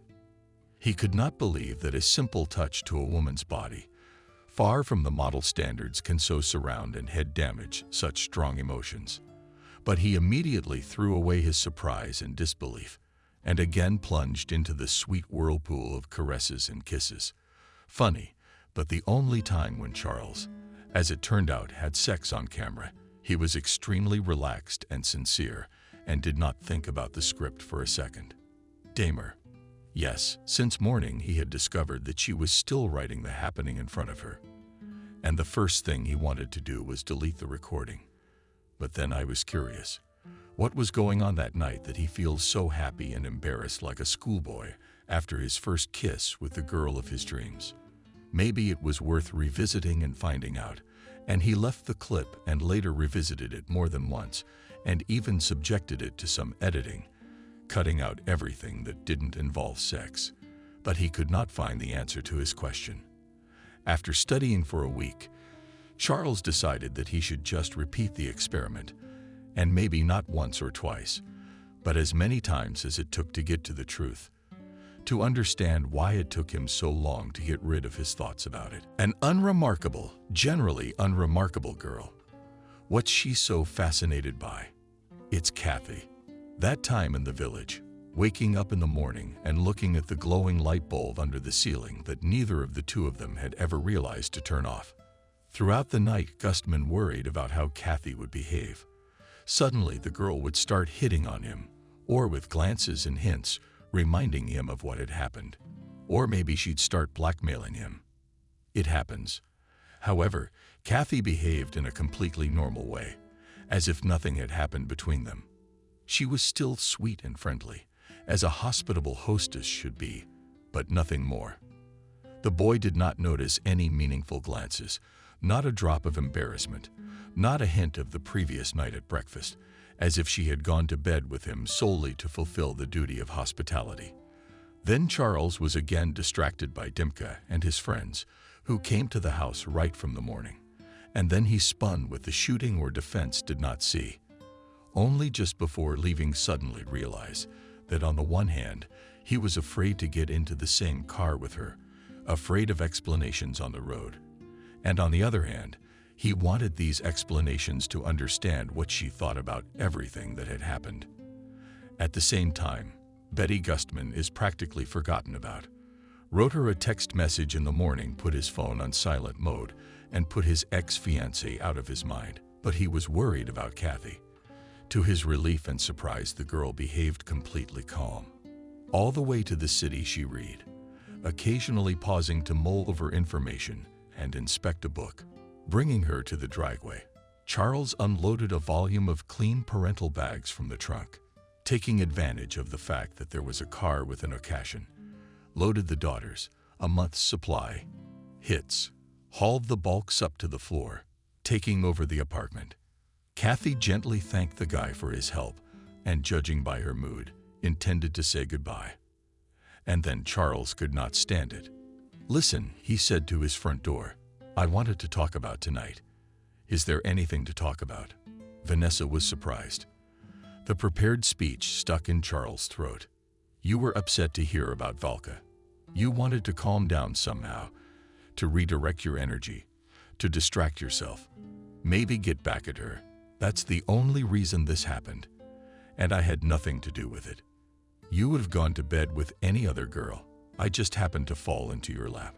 Just the usual erotic impromptu from a guy who has been hurt. No, it was definitely good. I'm well aware it won't happen again. So there's nothing to discuss. I'm glad you and I have the same perception of this situation." Crushed, Charles nodded goodbye and left the apartment. It was only a few days later, when the first impressions had subsided, when the accidental video had been rewatched more than once, and when he was finally able to admit to himself that he wanted to do it again. Gustman suddenly thought, well, I in my then state would have laid with any girl. And Lenotchka just happened to fall into my lap. But why did you agree to stay with me tonight? Had he known that Kathy had been tormented with the same question all these days and was terribly afraid to formulate a truthful answer to it, at least for herself, Betty had not been able to find a place for the second week. Her ex-fiance's behavior had offended her to the core. She was indignant, angry, and unhappy at the same time. First of all, because she'd been dumped in the first place. Such a thing had never happened to the beautiful Betty. She was always the first to break up a relationship. Secondly, it pissed me off that Garrick informed me about the breakup via messenger and just put it in front of me, refusing to give any explanations. It was disgusting and humiliating. But also not subsiding attention of friends added Wendy to the fire, igniting the girl from the inside out. At first their looks were sympathetic, but quickly changed to interested curiosity, and a little later became something contemptuously pitying. Her first beauty of the company was thrown by a guy whom no one took seriously, even for video blogs, who played sharply to herself in children's toys. Already a few years declared in the status of a beginner YouTube, she was not good. How do you live with a reputation like that? How does it feel to bear such a blow to one's self-esteem? At first Betty was infuriated, suffering aimlessly, but soon her emotions transformed into a burning hatred that quickly found Robert. Naturally, it was directed at Charles. Guys, revenge was needed for her Al-Qaeda-tainted reputation, for the ruined plans for a future in which she saw herself as Mrs. Gustman, secure and carefree for the few years she had spent having an affair with him, though she could have used them more productively. The idea of revenge came quickly. To Charles, what was most dear to him was his channel. And, as the girl had noticed, its popularity had begun to grow steadily recently after 2 commercials about a young cyber athlete and an old lady gamer show. So the channels need to be destroyed. I just have to figure out how. Betty was lucky. When she was sorting through the box of things Charles had brought her, she found a set of keys to his apartment. It was in the cosmetics room among the creams, pencils, liners, and other things every beauty needs. The guy just didn't see it. He probably didn't even look in the cosmetics. Why would he? Good, Betty decided. Now she had access to his house, which meant she had access to his computer. So she could get on there and delete his stupid channel and his account with all the videos and subscribers. That's the kind of thing that would give Charles a stroke. It would be the cruelest revenge, even tougher than marrying an oligarch and making him hire Gustman to clean the toilet. The only thing left to do was to get the moment when Charles would leave the house for at least a couple of hours and break into the apartment. And then she could figure out what to do. Betty had to spy on Charles' house for several days. Eventually, luck smiled on her. The guy walked out of the driveway and headed for the nearest parking lot. The king of the ring picked out a car, got in it, and drove off somewhere. Betty wasn't too interested in where. She realized that Charles was going to the other side of town. He didn't like to order a cab that far, so she had at least 200 hours. Having waited for order about 15 or 20 minutes to be sure that Gustman did not forget anything and would not come back soon. The girl quickly entered the entryway and then, trying not to make any noise, slipped into the apartment. The first thing she did was to look and trace her possible rival in the rooms of the kitchen bathroom. Suddenly, Charles had another woman, and it was because of her that he had flipped out. Then she's worth tracking down and smashing into the wall too. Betty will figure out how, but she found no unaccounted for feminine belongings of the abandoned bride. So she went to her always-on computer, sat down in her chair, and studied her desktop. Looking for a browser icon, she wasn't a very confident user, but her iPhone was sufficient for her daily needs. And then, like Charles, working with a desktop computer. The girl never kept track, so she had to look closely at all the shortcuts and folders. Files piled up on the desktop. The name of one of the files. The video caught the girl's attention. Charles always named the recordings in a pattern, first with the date of shooting and then the title of the story. Apparently, this role had been taken on the exact day Betty had received the breakup message from Gustman. The title, however, was not here at all, hence the intrigue and spile. Clicked and mouse over Apple to start playback, and froze. Came on the line, unable not to tear her eyes away from the screen, not to believe what she sees. Foxy little Foxy. All right, knave girl. That's her correctness. That's her morality, her naivety. She jumped into bed with her sister's fiancé. No shame, no conscience. She's a juvenile bitch. And the groom's a good one. What did he find in this countryside? Why did he fall for her? He didn't just fall for her for real. Judging by the fact that he dumped her Betty, if he'd just slept with the cute, silly one under his arm, it wouldn't have been a big deal. Girls of this status, maids, waitresses, saleswomen, student nurses, did not perceive as rivals, and sex with them put them on the same level as onanism. A man wanted to blow off steam. What's the difference? Will he work for it with his hand or use such a disposable girl? It doesn't make any difference. Betty wouldn't consider it cheating, but she wouldn't have noticed the episode. But with the breakup, this episode took on a whole different coloring. Watching to the end as Charles had fun with her sister. The girl wouldn't. She irritatedly turned on the video and went to the balcony for a smoke and come to her senses. She was literally shaking with anger. But fortunately, the cigar port revealed not only cigarettes, but also a joint recently given by a buddy. After a few puffs, Betty let go. And a minute later, a new plan came into her head, with the help of which she would be able to destroy both her former fiancé, her Rasputina, and her relative at one stroke. The idea was brilliant, but required returning to the computer and complete concentration. Well, I did my best. Just an hour of fiddling with her submissive equipment and home porn. Charles and Kathy's footage was uploaded to the Savin Gamers channel. Subscribers will rejoice contentedly, Betty thought. Slipping out of her ex-fiance's apartment, Charles returned home after dark. He'd been mindlessly driving around the city for the past few hours, not paying attention to which way he was going or where he was turning. His cell phone was dead, but he didn't plug it into the car protector. He knew that it was only necessary to turn on the gadget. Someone would write or call. Some silly notification would come. Notifications about events from YouTube. And he didn't want to hear, see, or read anything. He just wanted to disappear. Charles met Kathy outside the university in the middle of the day. At the moment of the end of classes, he invited her to some restaurant nearby, ordered a light dinner, and at the end, with his seriousness and responsibility, and for some reason with a terrible excitement, offered her to become his girlfriend, and received a polite, logical, reasonable refusal, expressed in the same friendly manner, which made it all the more frustratingly devastating and murderous. "I believe your offer is nothing more than a momentary whimper," Vanessa said calmly, looking into the boy's face. "You've been through a breakup, a betrayal, found a moment's comfort in me, and now you just want to prolong it. Even if it doesn't seem that way to you right now, believe me, you'll quickly realize what's really driving you, and you'll start to grow weary of our relationship. You and I are not a couple." Charles recognizes that we have different financial situations, different experiences, different social statuses. You're used to a different kind of girl, and you'll get bored of me quickly. Although, of course, for a while you will like the novelty of sensations, but then you will start to shy away from me. And that's unpleasant and humiliating.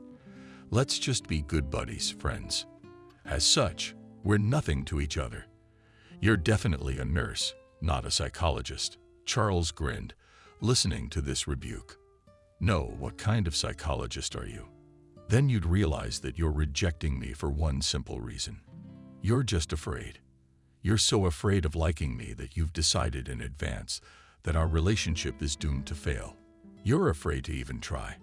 "What makes you think I like you?" Defensive, Kathy asked. "Because you were with me, you didn't push me away. You didn't make a scene when I started hitting on you. And because I remember how you were with me. I know how girls who jumped in just for sex behave in bed. They could never be like you. Passionate, tender, loving, sincere, and real. Do you believe yourself right now when you tell me you don't want a relationship? But I'm sorry, you didn't lie that night." The girl's cheeks flared. She lowered her eyes and scrutinized the tablecloth for a few seconds. Then she looked up at Charles and said firmly, "That's my business now. What it was when I was. And now I have studies, work to help my parents.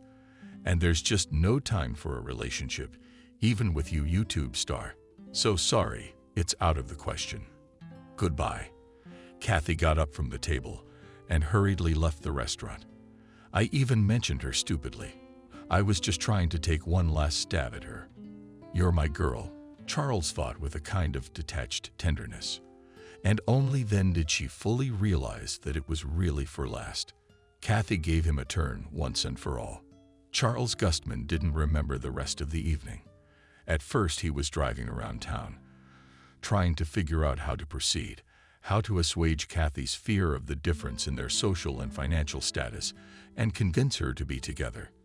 But the longer he remembered the girl's behavior, the deeper into her character, the more unpromising began to seem to the guy any ideas that arose in his head. In the end, out of the torment of thoughts, Charles sank into a kind of dull indifference. He didn't remember leaving the car in the parking lot and returning to the apartment. He didn't turn on the light or even undress. He just collapsed on the bed and fell asleep without his family. In the morning, he was awakened by the insistent ringing of the doorbell. On the threshold stood Uncle John, the father. The boy barely had time to utter a surprised expression. "Hello," as he received the strongest blow in the face, knocking him to the ground. "Hush, hush," an unfamiliar male voice sounded above Charles' head. "Of course, I understand everything, but let's not do self-mutilation." The stairwell and hallway were suddenly filled with footsteps and voices. Two uniformed policemen appeared next to Uncle John, and someone else in plainclothes, unfamiliar. Charles was lifted from the floor, briefly asked how he was feeling, and taken to a room to talk and look at a computer. Everything that happened next, the guy understood with difficulty their tears.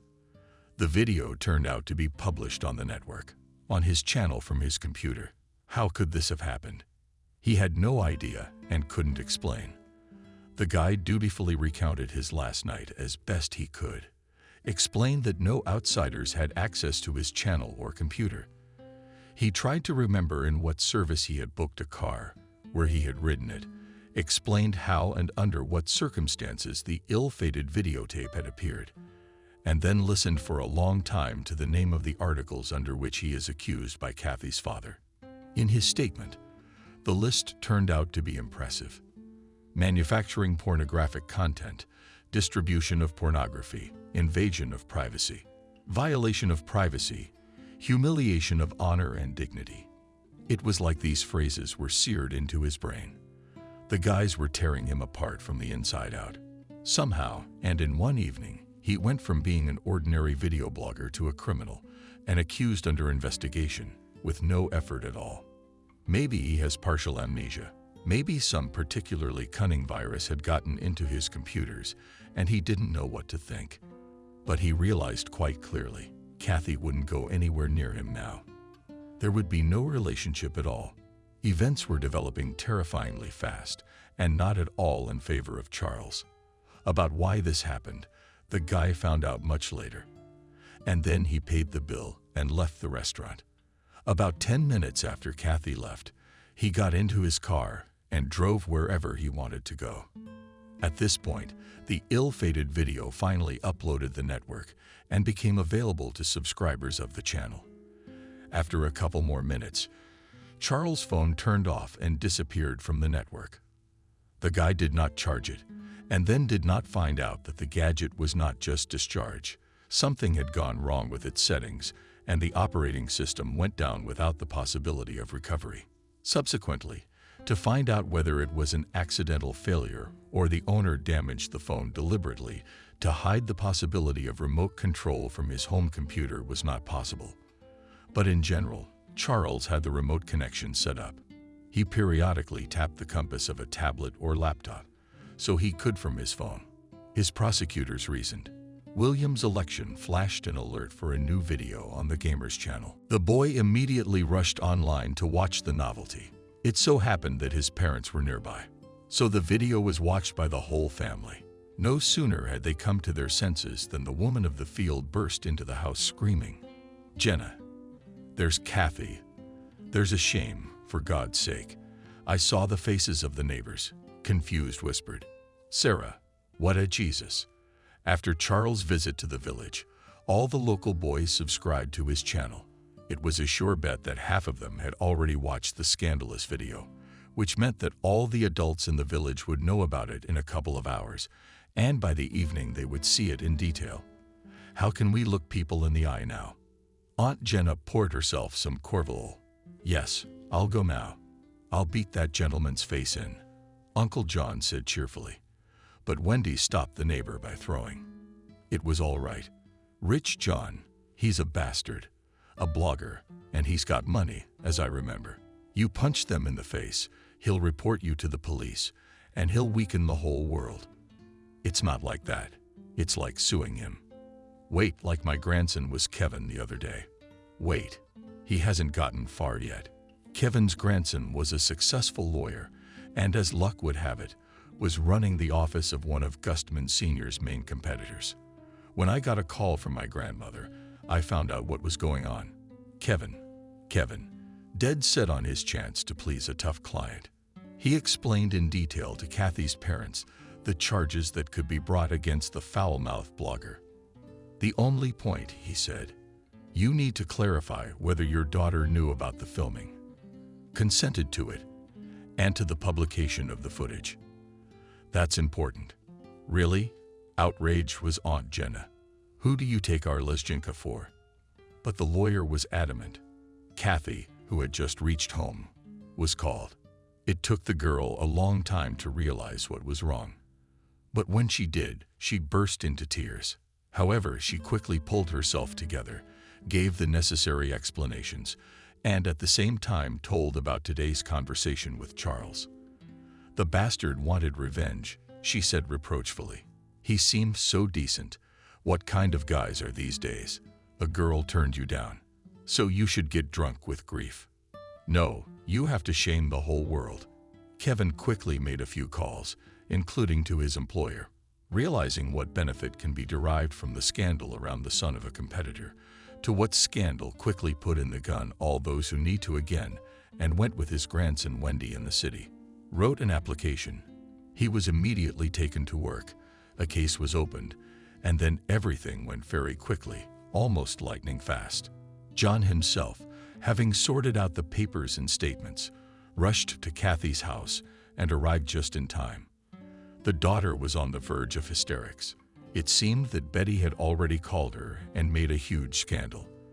The girl accused her sister of betrayal, of stealing her fiancé from her, of driving her into depression, of ruining her future, and at the end she declared that she was going to immediately exile everyone who was friends with her on social networks. Let her find out what a homegrown porn star you really are. Sis reprinted it. Kathy rushed. It was too late to close her profiles in VKontakte and a couple of other popular platforms from the eyes of strangers. And Sophia sent out an unfortunate link to everyone before the conversation began, and the girl was flooded with messages from acquaintances, relatives, fellow students, and then from strangers who became her by the photo in the network. The amount of dirt that poured on Kathy from the screen led her to a state close to shock. Her father, who came to her, clung to her like a lifeline. She sobbed, showing him the incoming messages. Her hands were shaking with disgust and hopelessness. The girl didn't know how to cope with the shame that had fallen upon her. But worse, she couldn't figure out how to live with the feeling of betrayal. Charles, could he really have taken them off then? And he hadn't even asked her permission. No warning, no hint. The same Charles she had fallen in love with at first sight at a random party and lived with that love. Lived with that love. All the last few months she tried to get along, to cope with that feeling, and finally she'd realized she couldn't overcome it. Just as she would not be able to transcend her lover's relationship with her sister, even though her sister, not a close relation to the rotten, absorbent Cotton, but would be able to take root in his company, fit into his lifestyle, reach his level. Over the past summer and fall, Kathy had deployed a great deal of inner work, trying to make sure that her sudden feeling did not harm her lover, or their family. Just once she had made a misstep, given a slip. It was that oversight that had now come back to haunt her. Could she have been so wrong about this guy? How he, who had seemed so sincere, so close, so real on that one night, had managed to turn around, a complete scoundrel, and use her to make an erotic video, to publish that video as revenge for refusing to date. What if? And he only offered to date so he could make more videos of her and start an erotic channel as well. The slingshots are not doing well. From these thoughts, the girl had a nervous breakdown, which smoothly turned into a prolonged depression. Parents tried to treat her at home, invite doctors, but after a few months, Kathy had to be hospitalized in a local psychiatric hospital. Outpatient treatment did not help. She spent 6 months in the hospital, and then about a year more recovered from the disease. True, for this she had to be sent to her relatives in a neighboring region. It was impossible to return to the village after everything that had happened. It would have nullified all the results of the treatment. She had to say goodbye to her studies. Kathy could not imagine how she would return to the university and look into the eyes of teachers and fellow students. The girl constantly dreamed that she was dishonored, knew everything. Everyone was pointing fingers at her, laughing behind her back. There were no more medical universities nearby, and Kathy's health did not allow her to go somewhere far away alone. The girl stayed with relatives and became a nurse at the local hospital, where she worked for the rest of her life. While Kathy was in the hospital, Charles was tried. The guy was sent to prison for 6 years, and that thanks to the diligent efforts of his father. But Gustman Sr. couldn't commute the sentence or keep the case quiet. The lawyers were too zealous. Competitors by sheer coincidence, family business, as a result of scandals and litigation. Of course, not collapsed, but shaken. All that happened affected the reputation of the father Charles not for the better. Income fell, and give his son money to compensate the injured party Kathy and her family for moral damage. The elder Gustman refused. Charles' apartment went under the hammer to pay off the debt and legal fees, but the boys cared little. Until the very last moment, he tried to ask Uncle Petya, Aunt Jenna, his parents and buddies to help him contact Kathy, explain himself to her, convince her that he was up to no harm, and that he had nothing to do with leaking the video. But he was never given that opportunity. He wrote long, detailed letters to the girl, but no one wanted to pass them on, not to disturb the Lezginka. Out of contempt for the hapless porn blogger himself, as his friends began to refer to him with derision. In his first month in the colony, Charles hanged himself in one of the staff quarters. His parents buried him in the same town where the penitentiary was located, and they made sure that no one in their hometown knew what had happened. Betty went to conquer the capital and 2 years later married a successful Moscow businessman. The fact that her husband is 25 years older than her, the girl is not embarrassed at all. His income suits me, usually, she says, and as for the age, it has its advantages. This nice old man pays my bills and does not interfere with my life.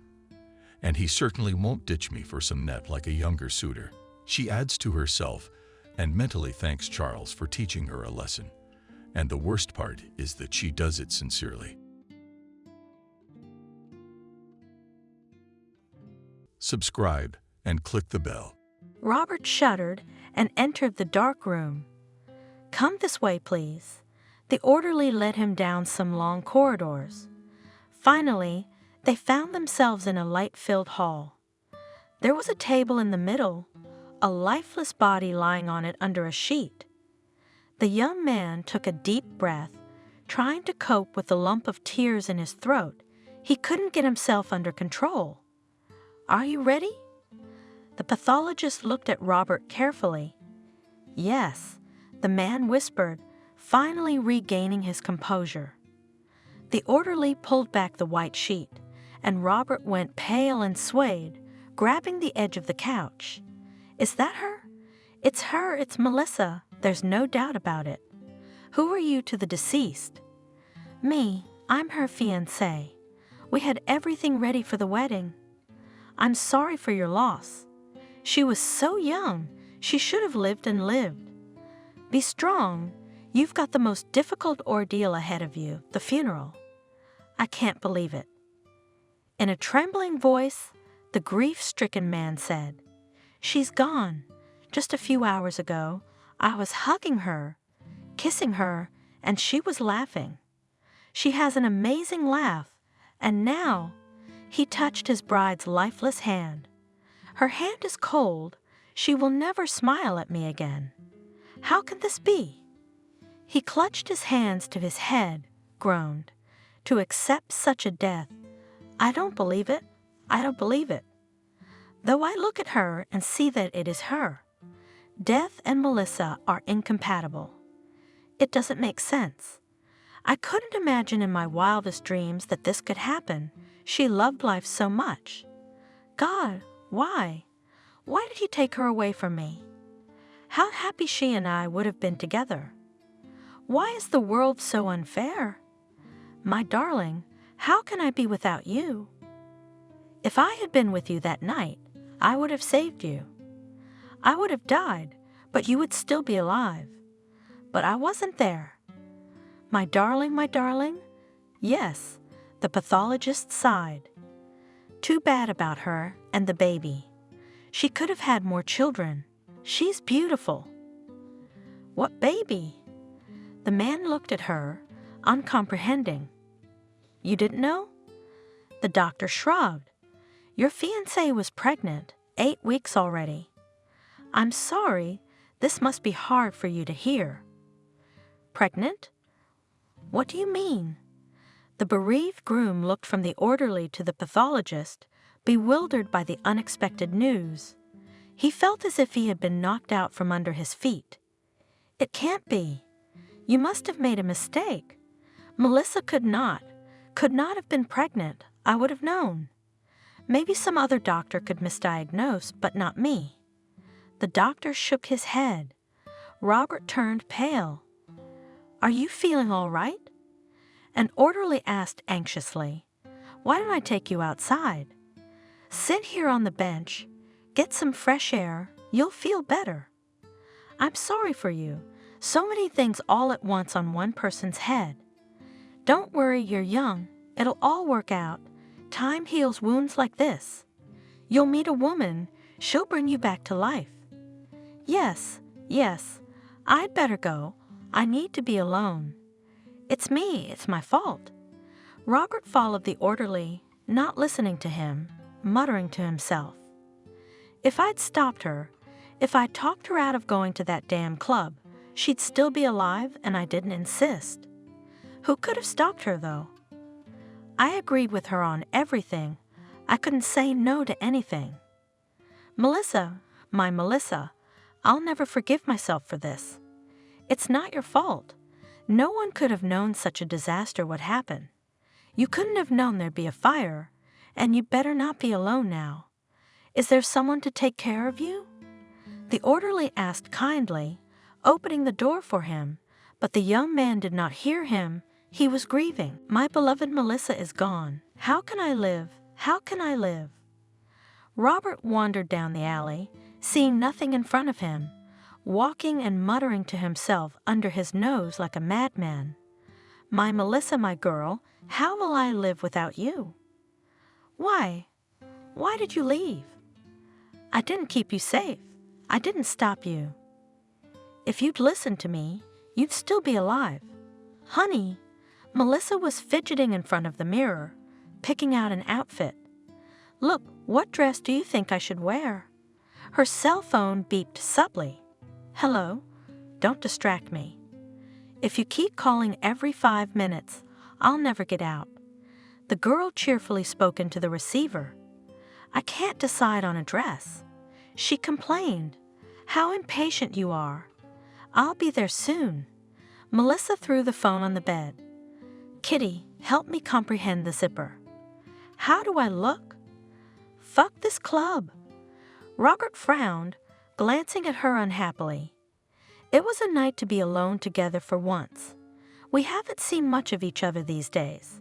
You spend more time with your friends than you do with me. I don't like it. You're my fiancé. The phone screen flashed again. Melissa grabbed it, quickly read the message, smiled. You're not listening to me at all. Your friends are more precious to you than me. Don't be angry, Kitty. The girl jokingly kissed him on the tip of his nose. I want to dance tonight, but you can't get me to go to a club. What now? To sit at home like two pensioners and stare at each other. It's not for me. You and I have a lot of nights like this ahead of us, so you'll get tired of me. I'll never get tired of you. Can we go to a movie or just sit at home and talk? You? Why a movie? Melissa wrinkled her nose. We're not 18 years old. Tell me about sitting in the back row and kissing. What's wrong with that? But together, it's very romantic. And then we'd get in the car and drive around the city all night. No offense, but we've already arranged to meet the girls. Oh, here we go. The girl grabbed the phone again. There they are again. Yes, I'll be down in 10 minutes. Melissa laughed impatiently. Wait for it. Honey, look at me. How do I look? You're not going anywhere. Robert stood in the doorway. I don't want you to go with them. We're getting married soon, and you're always running away from me. I don't want to share you with anyone. I want to be with you every minute of every day. I don't know what's so appealing about a dark, smoky room with music blaring. And it's full of strange men, and I don't want them slapping you. Don't be mad. Melissa fixed her luxurious brown hair. It doesn't suit you, and besides, you're not my husband yet. She poked him in the stomach with her finger. Look, I might change my mind if you're going to keep restricting my freedom. Just kidding. She smiled sweetly at her lover. Don't be possessive. What can I do if I'm not a homebody? Do you want me to sit at home, knitting socks in the evenings?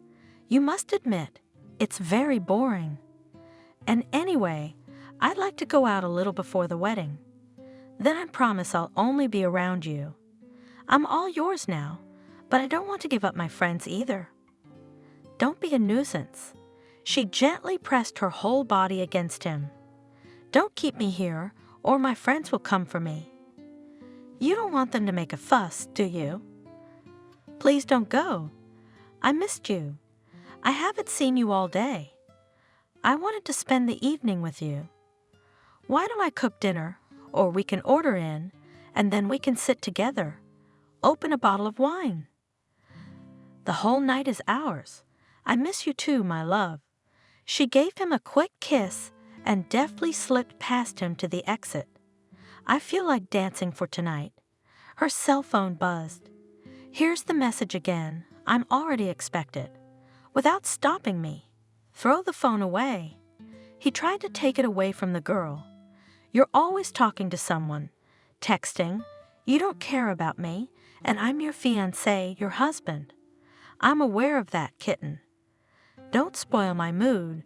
Don't disappoint me. I promise it'll be the last time. Bye, honey. She sent him a kiss from the doorway. I won't be long. I'll be back before you know it. You and I have a lot of nights ahead of us. I love you. I'll be back soon. Finally met Melissa's friends right outside the club. We thought you'd never come. You're already struggling to get out of your fiancé's arms now. But what happens when you're married? Will he make you stay home?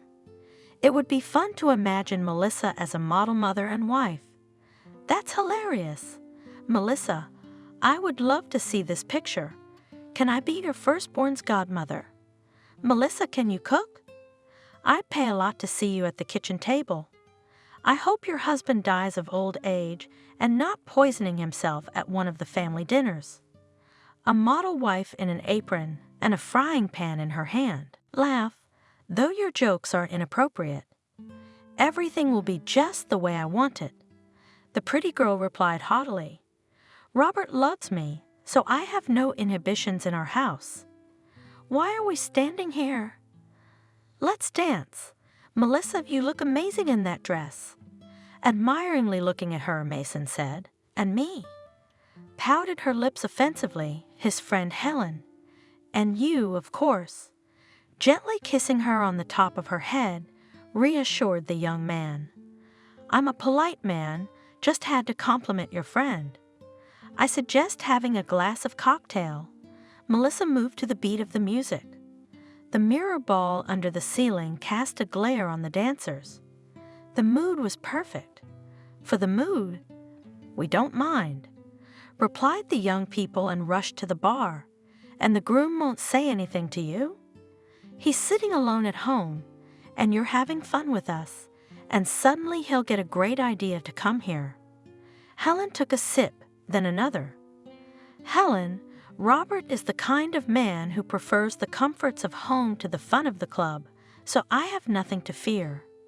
And then he realizes I'm not drinking juice here, so don't attack him. He's a good man and he loves me, and that's worth a lot, and he doesn't ask for anything in return. You'll run away from him in a week. My friend remarked, he's boring and all right. Do you really like the prospect of living with him for the rest of your life? Stop. Stop all this talk about my fiancé. Tonight we're gonna have a lot of fun. Great music. Her supple body picked up the rhythm with pleasure. Melissa gave herself over to the dance, oblivious to her surroundings. I'm tired, Helen said. Let's sit down for a while, shall we? The company sat down at the table on cozy leather sofas. You guys are so cool. Mason looked at one girl and the other with a smile. You don't drink anything at all. Should I suggest some other cocktail? 'Cause I'm supposed to be as smooth as a whistle. My baby, Robert, will be mad at me if I come home too tipsy. She looked playfully at her date, Michael. And I don't need that before the wedding.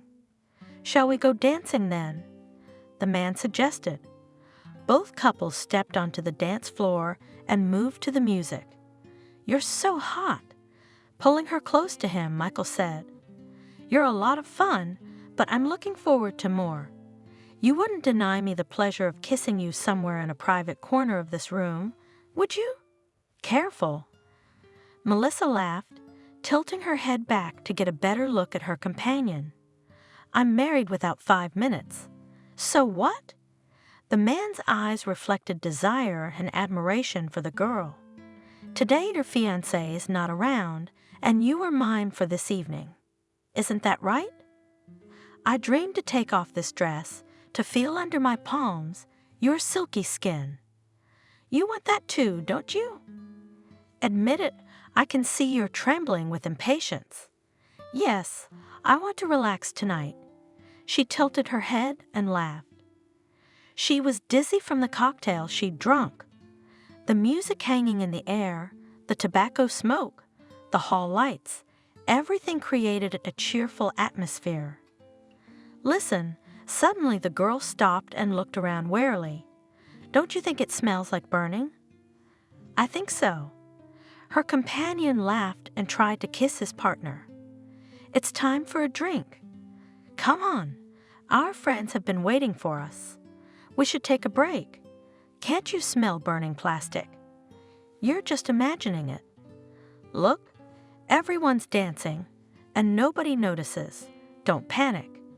If something happened, they'd have raised the alarm long ago. Don't be a bore, let's go to ours. I feel so good with you now.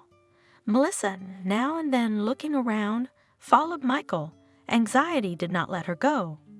We thought you weren't coming back. Helen pouted her lips resentfully. It's not fair to your friends. Don't disappear for too long. We're already here with you. Michael kissed her on the cheek. Melissa feels like something is burning somewhere.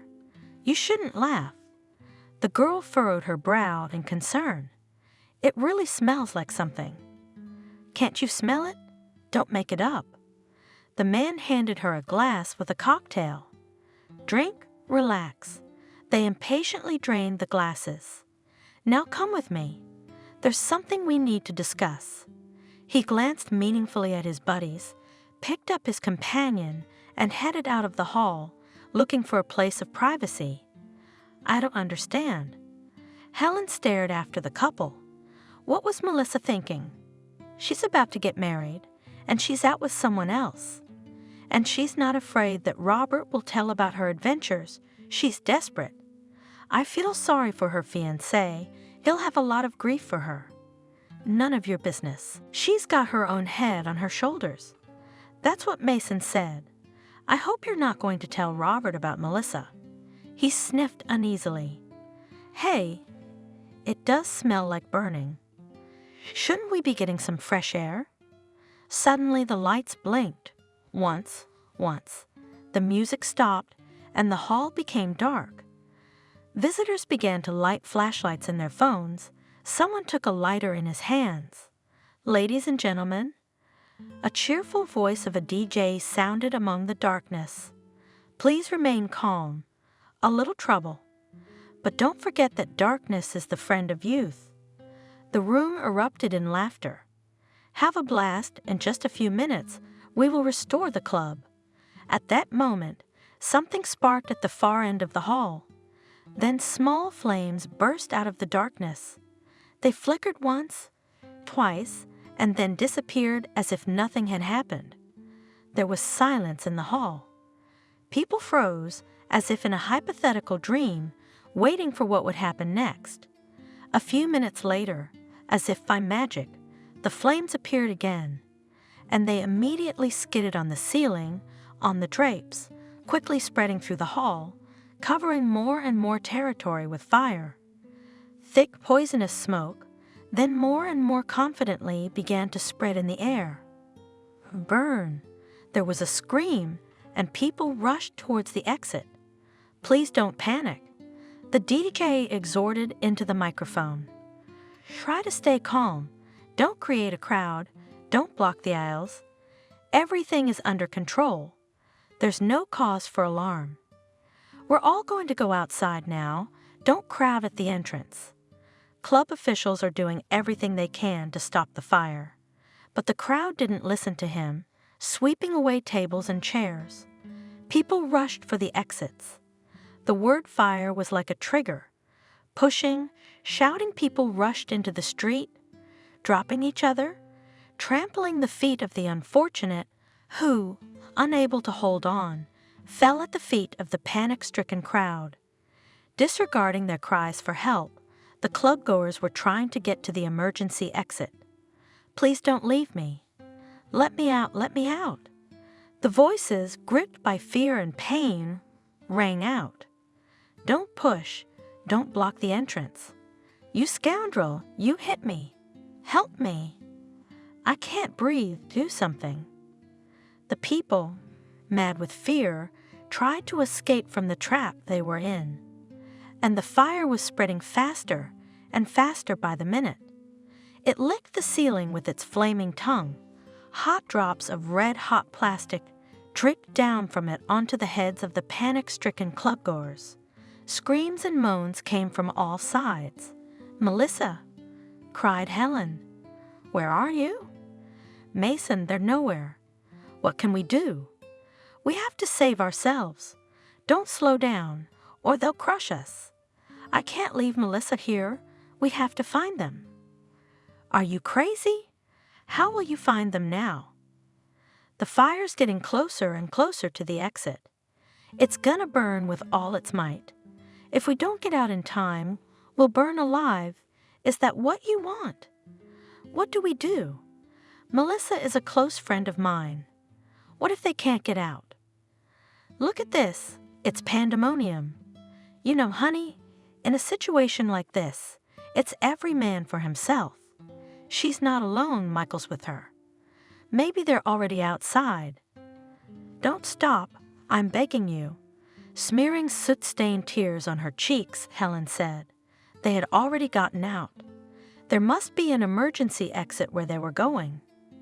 "You're right, we should get out ourselves.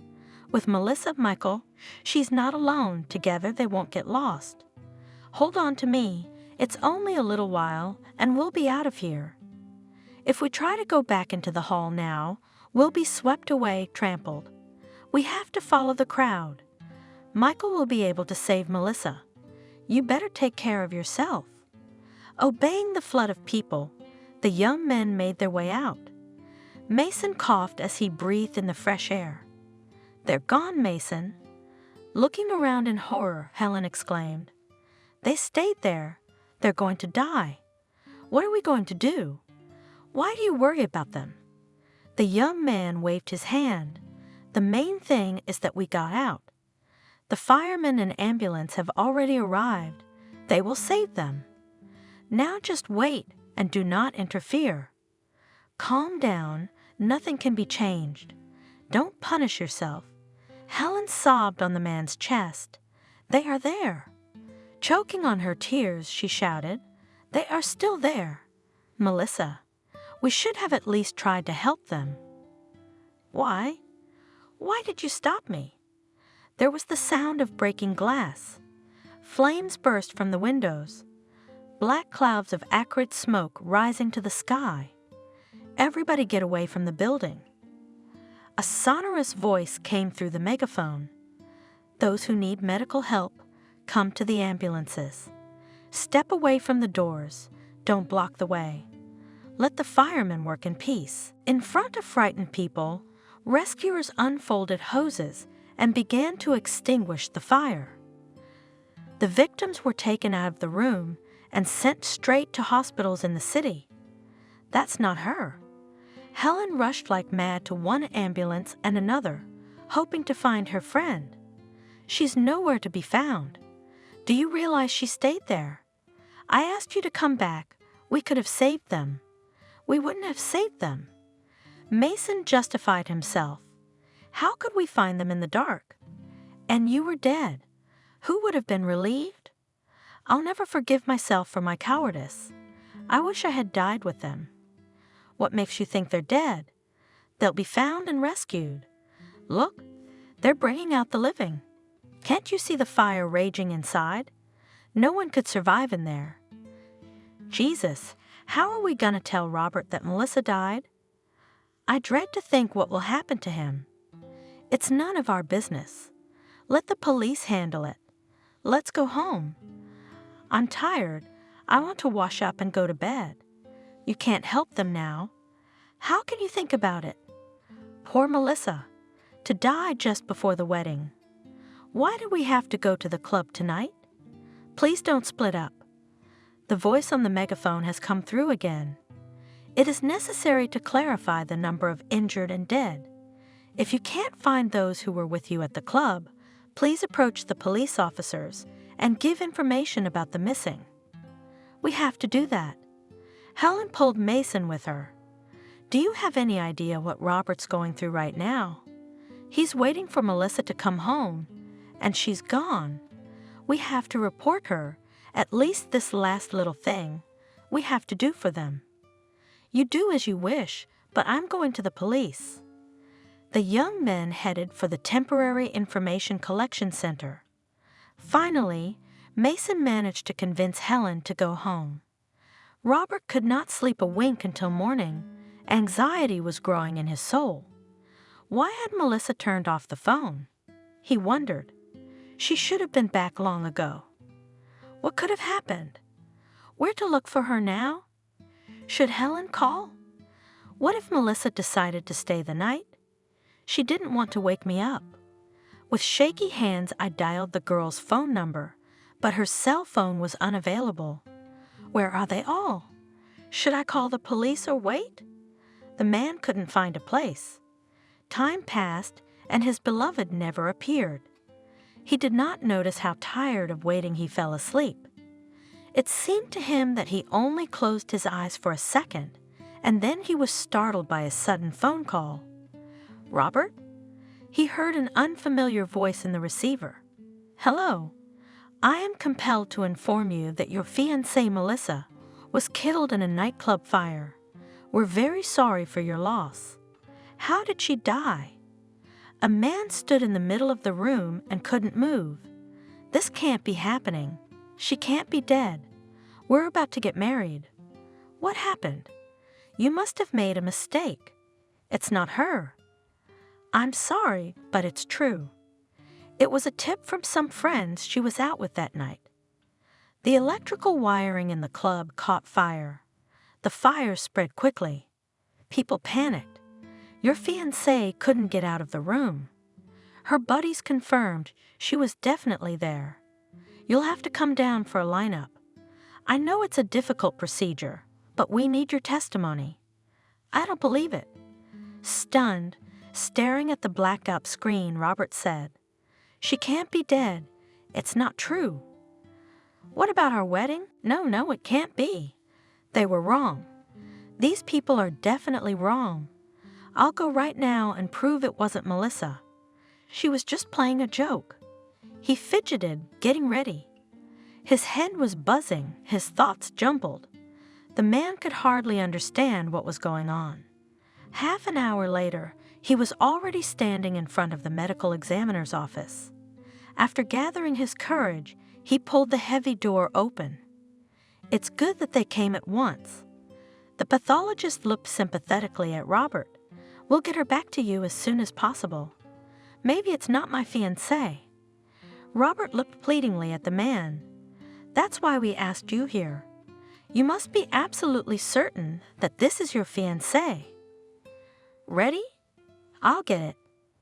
Do you need any help? Robert shook his head negatively, pulled himself together, and looked at the body. Melissa's head was resting on the couch on top of a white sheet. Hair burned in places, no blood in her face. Ah! Robert groaned in pain, closed his eyes.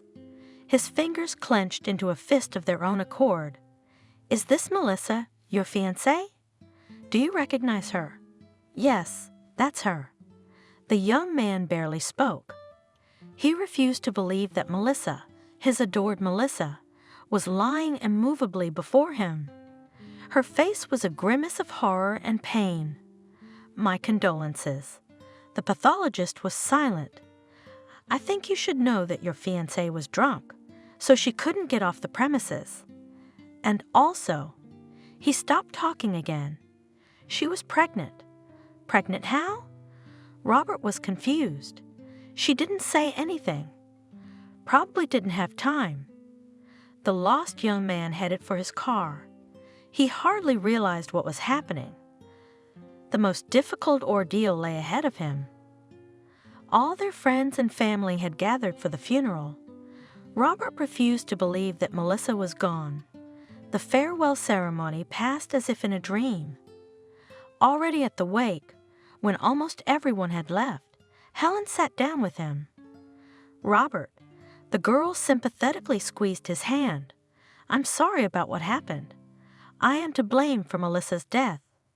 The young man did not hesitate to cry. "If I had persuaded her not to go to the club, she would still be alive. It was hard to change her mind about anything." Helen grinned sadly. She was a good friend. And a bad bride. Mason remarked. He was a little drunk. "You didn't know everything about her. Friend, something she kept from you." "Don't you dare." The girl gave her buddy a warning look. "She's gone. Don't bring up the past. Let her remain in Robert's memory, cheerful, loving."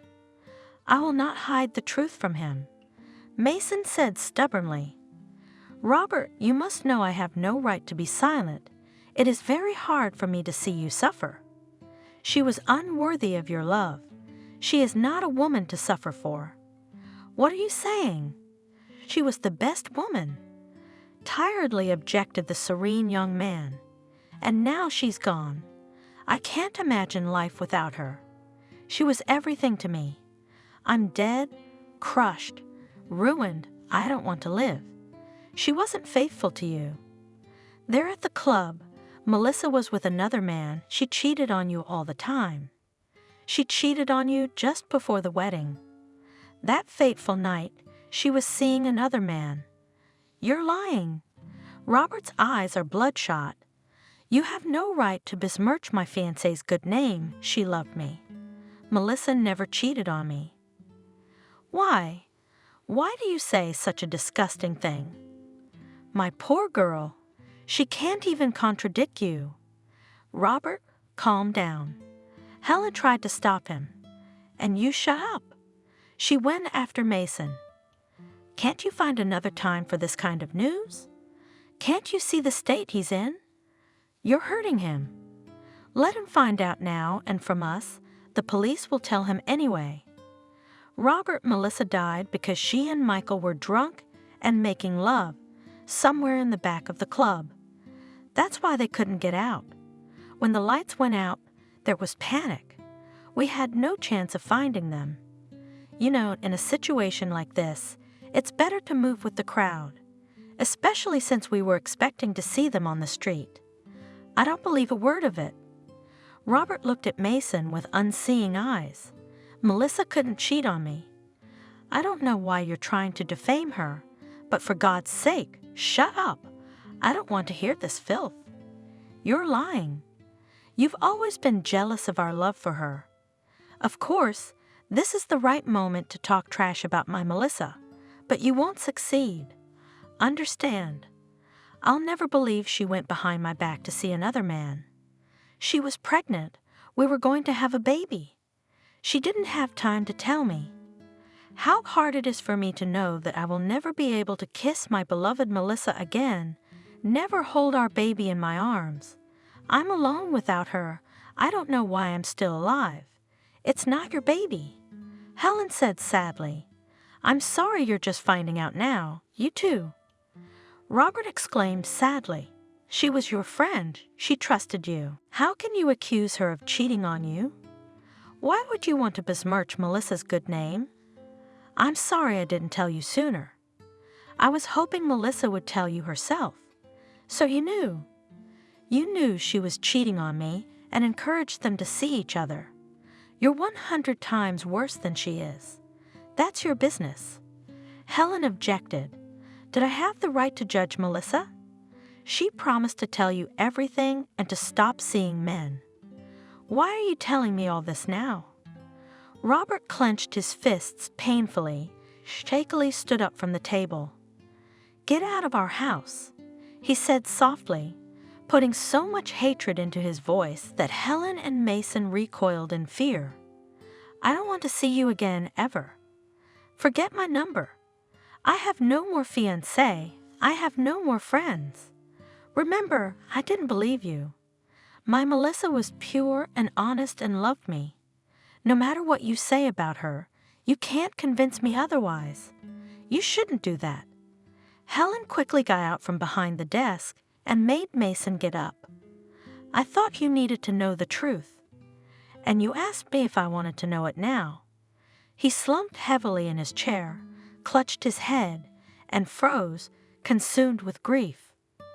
"Robert, we understand you're not yourself and we don't take offense. If you need help, know that we're always here for you." Mason put a hand on his shoulder and squeezed it, but Robert remained immovable. "Son," his mother came over to him. "What's wrong? Why did your friends leave?" "Leave me alone, Mom." "Deeply," said the young man. "I want to be alone." "I understand, son. It's very scary to lose the one you love. She was so young, so beautiful. I sympathize with you very much. If I could do anything to ease your suffering, tell me. I'll do everything. Don't shut yourself in. Talk to me. Tell me what's on your mind. You'll feel much better." Clara stroked her son's head sympathetically. Robert jerked as if he had been hit. He dropped his head in his arms and sobbed, his heart broken. Melissa's smiling face stood before his eyes. She was so beautiful and unattainable. The man clutched the tablecloth with his hands and yanked it sharply towards him. There was a clinking sound of breaking dishes. Those gathered at the wake looked at him with horror, but no one dared to make a remark. Everyone understood how hard it was for him to bear the loss of his beloved bride. "Son, we have wonderful news for you," Clara announced at dinner. "We are going on a sea cruise. The tickets are in our pocket." "Congratulations," Robert responded indifferently. "Have a good vacation." "You don't understand, son," William added cheerfully. "We're all going together.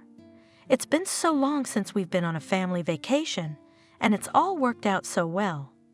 What do you need me for?" "Come, I don't want to disturb you, and I'll work in peace and quiet." "What do you mean, why?" "It'll take your mind off things. Look what you've become like. A real recluse. The sea air will be good for your health. How many times can you give in to grief? Life doesn't stand still. I'm healthy, Mother, and I don't want to go anywhere. My life suits me just fine. What have I done to you? Physically, you may be healthy, but your mental state needs a jolt. You just need to change from office to quarters for a while. You'll see a whole new lease on life. Imagine 2 weeks of complete relaxation. Nothing to think about. I checked. There are excursions planned along the way, concerts, entertainment. Anyway, you can't take no for an answer. It's about time you started going out. I have no desire to go out. You go ahead and I'll stay home. You'll get a break from me, and I'll get a break from you. How can you accuse her of cheating on you? Why would you want to besmirch Melissa's good name? I'm sorry I didn't tell you sooner. I was hoping Melissa would tell you herself. So you knew. You knew she was cheating on me and encouraged them to see each other. You're 100 times worse than she is. That's your business. Helen objected. Did I have the right to judge Melissa? She promised to tell you everything and to stop seeing men. Why are you telling me all this now? Robert clenched his fists painfully, shakily stood up from the table. Get out of our house, he said softly, putting so much hatred into his voice that Helen and Mason recoiled in fear. I don't want to see you again ever. Forget my number. I have no more fiancé. I have no more friends. Remember, I didn't believe you. My Melissa was pure and honest and loved me. No matter what you say about her, you can't convince me otherwise. You shouldn't do that. Helen quickly got out from behind the desk and made Mason get up. "I thought you needed to know the truth, and you asked me if I wanted to know it now." He slumped heavily in his chair, clutched his head, and froze, consumed with grief. "Robert, we understand you're not yourself, and we don't take offense. If you need help, know that we're always here for you." Mason put a hand on his shoulder and squeezed it, but Robert remained immovable. "Son," his mother came over to him. "What's wrong?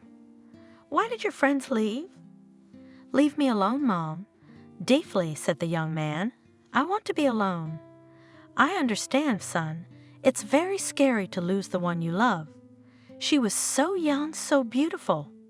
I sympathize with you very much. If I can do anything to ease your suffering, tell me. I'll do everything. Don't shut yourself in. Talk to me. Tell me what's on your mind. You'll feel much better." Clara stroked her son's head sympathetically. Robert jerked as if he had been hit. He dropped his head in his arms and sobbed, his heart broken. Melissa's smiling face stood before his eyes. She was so beautiful and unattainable. The man clutched the tablecloth with his hands and yanked it sharply towards him. There was a clinking sound of breaking dishes. Those gathered at the wake looked at him with horror, but no one dared to make a remark. Everyone understood how hard it was for him to bear the loss of his beloved bride. "Son, we have wonderful news for you," Clara announced at dinner. "We are going on a sea cruise. The tickets are in our pocket." "Congratulations," Robert responded indifferently. "Have a good vacation." "You don't understand, son," William added cheerfully. "We're all going together. It's been so long since we've been on a family vacation, and it's all worked out so well. What do you need me for?"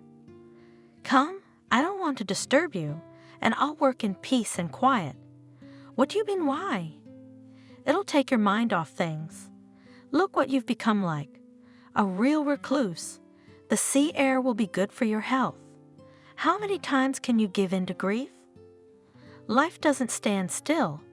I'm healthy, Mother, and I don't want to go anywhere.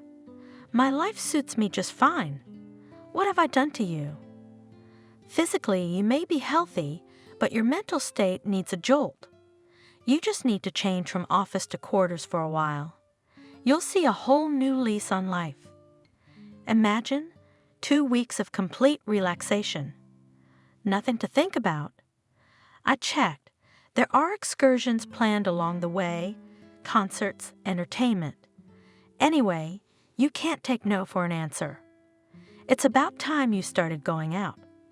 I have no desire to go out. You go ahead and I'll stay home. You'll get a break from me, and I'll get a break from you. Son, I realize the pain of loss is still fresh, but it's been a year since Melissa died. You can't keep to yourself. Hasn't the discovery of her death made you forget about her? Is she the kind of woman you should suffer so much for? I don't believe you've forgiven her yet. Yes, Mother. If she were still alive, I'd forgive her for everything. Jesus, Robert, you can't be so sad. Melissa's gone, but you're a living person. Life didn't end with her death. I'm sure you'll meet another good girl, and you'll love her. You deserve to be happy, and happiness walks after you. It's only worth a good look. What are you up to, Mom? Are you up to your old tricks again? Who is it this time? I'm not going to meet anyone. I'm sick and tired of your indomitable desire to marry me. Leave me alone for a while. Son, you're still young. You can't behave like a monk. Of course, I like that you're giving your all to your work. I'm glad that this zeal has had a positive effect on your career, but you can't do that. We want to see you happy again, and you're burying yourself alive. Yeah, and you've set your sights on marrying me. I thought you were kidding about the matchmaking. What kind of joke is that? You're a man, you're the next of kin. Look around you, you're surrounded by so many beautiful girls. Among the string of my potential brides, whom you invented to invite regularly to our house, I have not met a single one who could overshadow in my heart the image of Melissa. Incidentally, they all agreed that they wanted nothing to do with me. I'm glad they realize that now, and not at the wedding you would have surely played for us. Don't you ever think of giving me your consent to marry you. You are insufferable, Mother exclaimed in her heart. No woman will not tolerate to be compared with another, especially with the one who is no longer alive. And my father and I just dream of marrying you. Oh, what beauties have been in our house. If I were younger, William smiled dreamily. It's not about you, it's about our son. His mother sternly reprimanded him. We didn't tell you that Jennifer is traveling with us, along with her parents. I think this girl is attracted to you. At least she didn't refuse to keep us company. Why? Father remarked enthusiastically.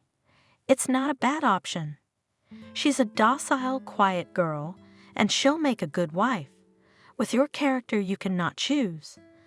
Too docile, or rather indifferent to everything. Robert sighed. I don't think she cares whether I propose or not. I'm sure you're wrong. We parents are looking forward to you getting married. It'll be very romantic if you're on the boat, proposing to her, huh? Son, think about it. Jennifer's a very nice girl. You take a good look at her. Of course, she loses out to Melissa in looks. She was too flamboyant, too flashy, too gorgeous, too vampy, and Jennifer's different. But maybe that's the safe haven you need right now. Maybe your heartbreak will heal with her around. I'm not going to marry anyone. I don't understand why all this is happening. I'm fine on my own. I hardly know this Jennifer of yours. I don't know her, but she's a very quiet woman. Who knows what she's up to?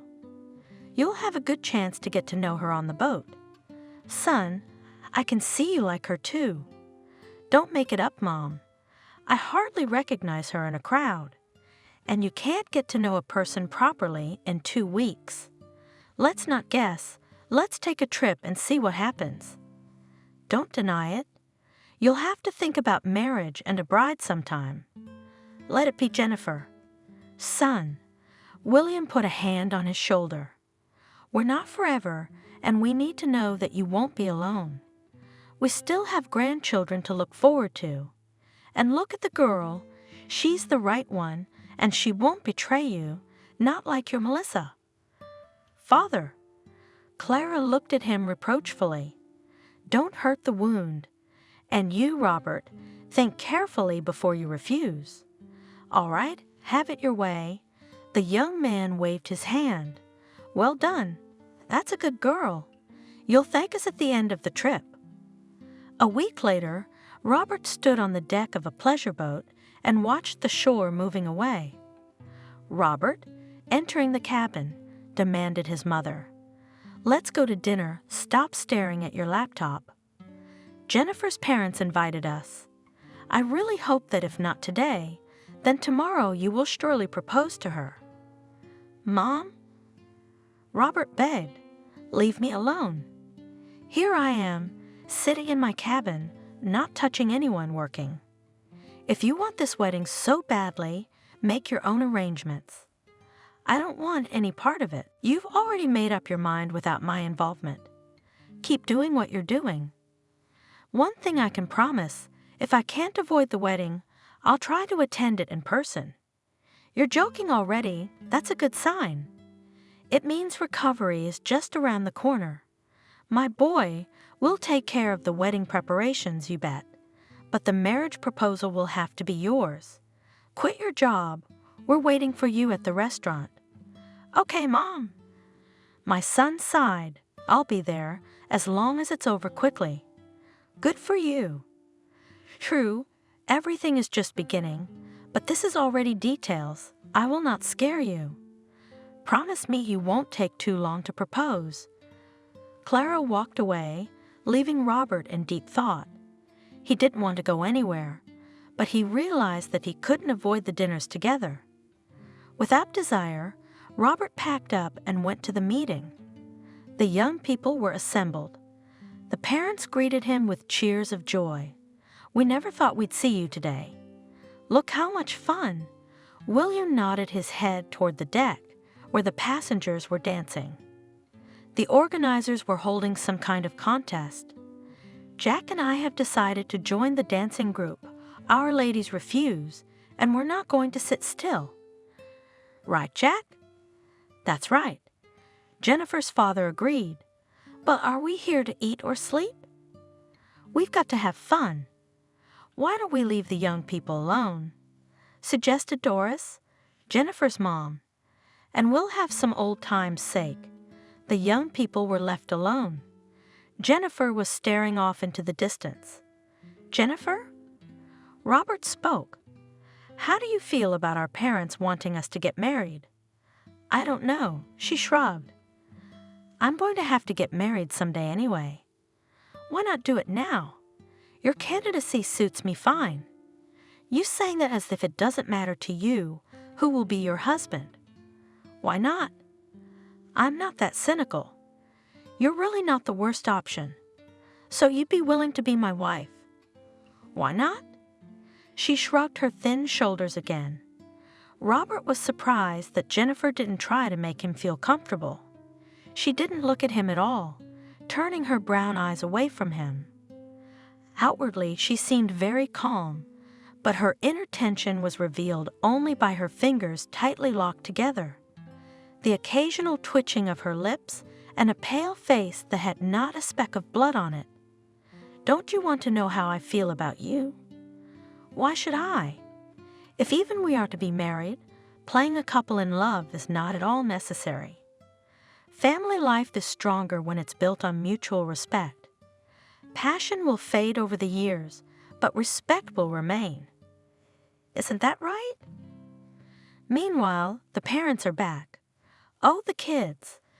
Trying to regain her breath, Clara said, "You should have come with us, the host of the evening, a real professional." "Exactly." Doris supported her. "I've never been in such contests. I'm tired of laughing." "And Jack and I," William remarked, "had a great time dancing. It's been a long time since I've had such a good time at a disco. I remember being a daredevil in my youth." "Even now, you're a young man's man, too." The wife laughed. "If you don't mind." Robert got up from his chair. "I'll go to my room. I've had enough impressions for today. Good night." He was escorted away in silence. "Jennifer," Doris asked anxiously, "what happened between you two? Did he hurt you?" "And we had hoped that everything had worked out," Clara said disappointedly. "Nothing like you were expecting. We just talked for a while. And I think I'll leave you too." In the morning, everyone gathered for breakfast. The parents were discussing last night's party, and the young people were silent. "Parents," Robert spoke, "I realize that you are expecting Jennifer and me to make a very important decision for both families." He took a small box out of his pocket and opened it. "Jennifer, marry me." "Robert." The mother gasped. She looked at Doris with moist eyes. Had it really come to pass? "Son, how happy we are all for you." How I longed for my little girl to find happiness. Doris opened her arms towards Clara. Both women hugged each other warmly, and the men shook hands, but Jennifer said nothing to me. Robert inquisitively looked at the girl. "I agree." In a colorless voice, she answered, "Kids, my God, we're going to have such a wedding now." The parents laughed, congratulating each other. Fathers hugged Robert, mothers kissed their children and each other. "Oh, what a life we'll have now." Robert and Jennifer watched in silence as their parents rejoiced for them. "Doris." Clara looked worriedly at her future sister-in-law. "We're not going to put the wedding on hold, are we?" "Of course," she agreed. "There's nothing to think about. We should immediately start preparing for the wedding." The proverbial 3 months will not wait. I think a month is enough to send out invitations and book tables in the restaurant. The young people watched the scene blankly. It seemed to Robert that Jennifer was not interested in the wedding. She didn't take part in the conversation between the parents. She was thinking somewhere far away from the boat. "Jennifer?" Her mother addressed her. "What kind of dress would you like for the wedding?" "I just ordered a catalog, and there's such a good selection to choose from." "I don't know." The girl shrugged indifferently. "What's the difference? You can do without a dress. Buy an ordinary one. What's the use of this dress? It will be dusty somewhere in the attic." "You're wrong, daughter. A dress is a symbol of family prosperity. Show it to your daughter later." "Well, pick one for me. Whichever one you think suits me, I'll wear." "You know, Mom, I don't know about fashion. I rely on your taste." "That's what we'll do." Doris rejoiced, and with enthusiasm began to discuss with Clara the style of the bride's dress. "To tell you the truth, I've already looked at something, even taken a photo. Can you tell me which one would suit my daughter better?" "Why did she agree to marry me?" Perplexed Robert, watching the new bride. "It's clear to the naked eye that she has no feelings for me. Usually girls are happy to propose marriage, and this one, it seems that and just lazy was just lazy to refuse me." "What if?" Suddenly a hunch struck him. Behind the ostensible indifference she hides fear. But what could she be afraid of? It's strange, and Jennifer's acting strange. But I don't like the whole wedding thing either, and in that we're alike. He grinned sadly. At least we have something in common. "I'm sorry." He got up from the table. "I'm a little tired. I'll go to my quarters and do a little work for the night." "But how could you, son?" The mother was confused. "I think you should do the wedding preparations too. It's your party after all. We should think about who to take as a witness." "Mommy," he kissed her gently on the cheek, "I'm sure you'll do just fine without me. And you'll do the wedding in the best possible way. I trust you completely. You can appoint your own witnesses. I won't have any objections." The parents looked at each other in silence, but did not object. In the morning, Clara walked resolutely into her son's cabin. "Robert, you're being disgusting," she declared from the doorstep. "Intelligent people do not behave like this. You are disrespecting not only our parents, but also your fiancé. What happened this time?" Sighing heavily, the young man regretfully broke away from his work. "I think I did everything you wanted me to do. Can I be alone for a while? I have some urgent work to do." "Your work can wait, but your fiancé can't wait. How can you sit here when Jennifer's bored out on the deck? You didn't show up for breakfast. You're sitting there like an owl. You've got your head full of work. We said we were going on vacation. What do you need me for? You're all having a good time without me. What do you want from me?"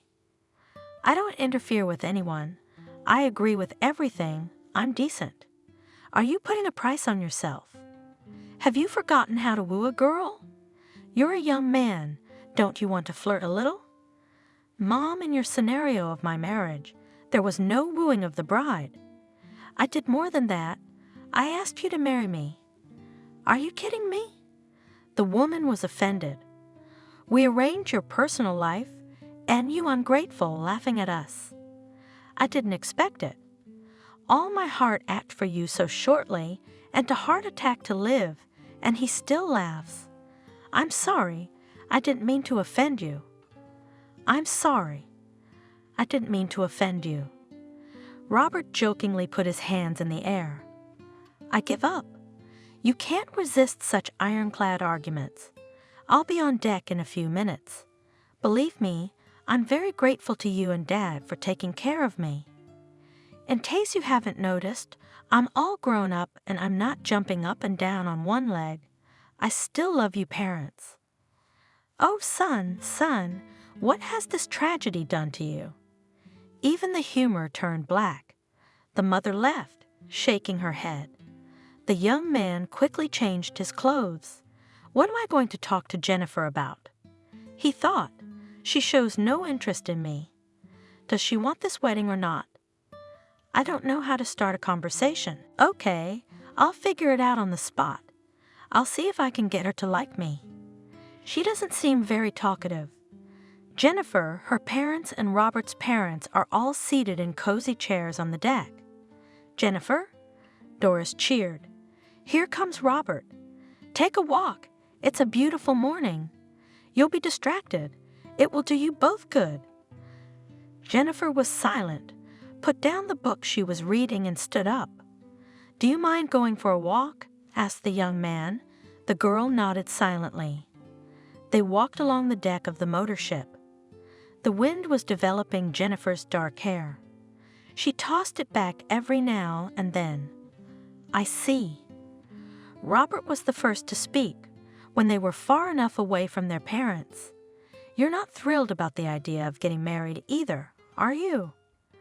"I should warn you right away." Without waiting for an answer, the young man continued. "I don't love you. My heart is still in love with Melissa, and I'm not going to change my attitude toward life anytime soon. I only agreed to the wedding for my parents.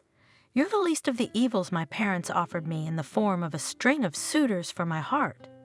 If that's the kind of relationship you're comfortable with, I'm fine with it." Jennifer said quietly, a smile tugging at the corners of her lips. "You're the candidate, is it?" Robert was surprised. "Yeah." Jennifer agreed. "I'm sick of my parents, too. I know you're indifferent to me, so you won't qualify for anything. In turn, I won't bother you with my problems either.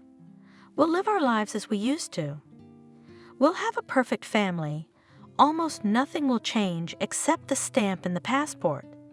You spend most of your time at work. I'll also work, but I promise to be able to create a home cozy. I'm a good cook, by the way. I don't need money for maintenance. I earn good money myself. But why do you need me?" He couldn't understand how she could be so calculating. "You can meet true love and find your happiness, and if it happens after our marriage, and you meet a man you love with all your heart, we'll have to divorce. I'm fine with that." Jennifer shrugged. "Don't worry, I won't be interested in anyone else. I know how to be faithful. You won't have to fight off my suitors, I promise you that. So you're marrying me on purpose? If that's what you think, then that's what it is. Explain it to me." Robert grabbed Jennifer's arm and turned her around. "Why do you agree with everything? It's my nature." She didn't even try to get out of his arms.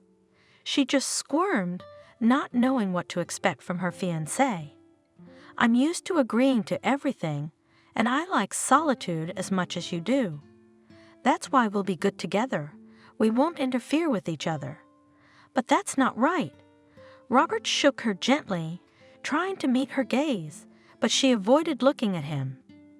"You're young. You're beautiful. You must dream of love. All girls think about it sooner or later. You're hurting me." The young man loosened his grip.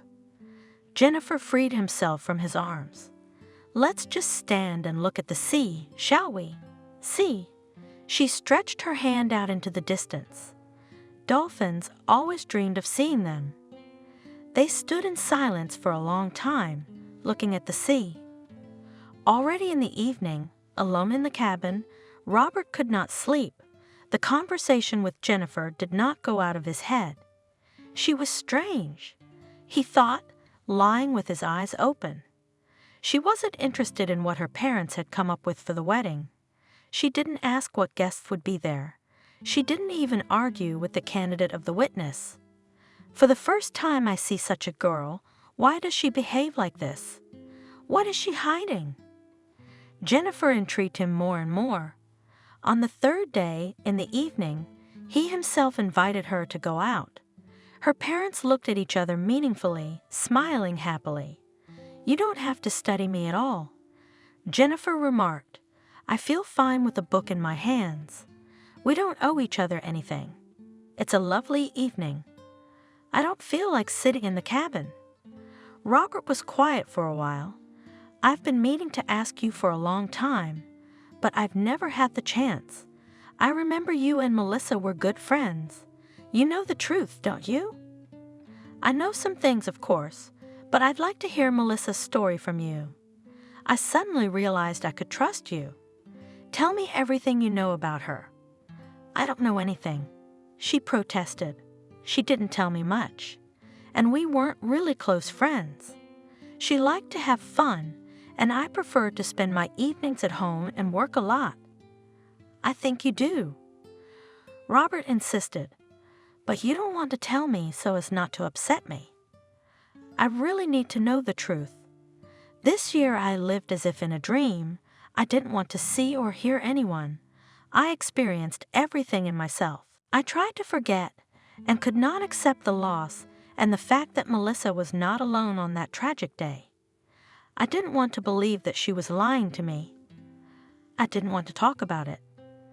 Jennifer had withdrawn into herself again, withdrawn as if she had hung a barn lock on the door of her soul.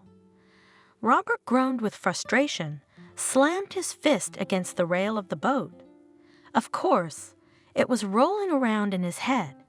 She won't say anything, she'll keep quiet, and I'll never know anything. How hard is it to live in ignorance? But she surprised him. I know. Jennifer suddenly spoke. But Melissa has been gone for a year and a half. It's all in the past. Why reopen it? I need to know the truth. I beg you, tell me everything you know. I don't think you'll like what you're asking me. I don't think it will make you feel any better. And then she got quiet. After what you hear, I don't think you and I are going to work out. But why? If you were in my shoes, wouldn't you want to know the truth? He asked. I suppose I would at first, but then, now I'd give anything not to know. You don't know what you're asking me to do. Jennifer, please. Robert begged. Don't bore my soul. There hasn't been a day that I haven't thought about Melissa. I still can't believe she cheated on me. Somehow I trust you, and I know that you won't lie to me, that you'll tell me the truth. Even if I don't like the truth, I have to know it. No. Jennifer suddenly stood up. Not now. I'm tired and I want to go to my room. Don't torture me with questions. It's hard for me to remember. Jennifer, imagine how I've lived these last year and a half. I wake up thinking about why she went to the club that night. Who was that man? What attracted her to him? I fall asleep and torture myself with thoughts that I too am to blame for her death. Maybe I said or did something wrong. And I'm tired as hell, torturing my heart with questions, with no hope of an answer. If you can explain what was going on behind my back, help me. I'd do anything for you to get answers to my questions. Jennifer, I swear to you that nothing will change between us. Unfortunately, my confession will change everything. The girl looked at him sadly. Are you hoping I'll tell you the truth and it will ease your pain? I assure you it won't. Is it really that important to know whether Melissa cheated on you or not? Robert nodded silently, his gaze fixed on Jennifer. Yes, she was. Is that what you wanted to hear? With this guy who found her, or with someone else? I don't know. I don't know anything about him at all. Does that make you feel better? No. I guess it just got worse. I warned you, the truth doesn't make you feel better. I'm sorry, I'm gonna go to my room. Enough revelations for today. The girl left quickly. Robert locked himself in his quarters and spent the rest of the day alone. How strange, he pondered as he lay in bed. The news that Melissa wasn't faithful to me doesn't hurt so much anymore. I guess I've just gotten used to the idea. I'm much more interested in something else now. If Jennifer knew about Melissa's cheating, who else knew about it? Did it turn out like that anecdote? Everyone knew about the wife's cheating except the cheating husband. And if everyone knew, why didn't anyone open up to me about it? Jennifer knew and didn't say a word. What could I possibly have a beef with her? She and I barely knew each other at the time, and she preferred not to talk to anyone. She always kept to herself. But we had a lot of friends in common with Melissa, and no one said anything. Even my best friend, who talked to her a lot, didn't say a word. So what do I want from Jennifer? Jennifer. Robert smiled involuntarily. I've been thinking about her a lot lately. He pictured her touching smile, the sadness in her brown eyes, her fragile figure. It had been a burden to her to know that Melissa was deceiving me. How did she carry it all inside her? I wonder if Jennifer shared Melissa's secrets with anyone. No, it wasn't like her. She wasn't the chatty type. Robert closed his eyes and tried to sleep. Then he opened his eyes abruptly. No, I can't sleep. He sat up in bed.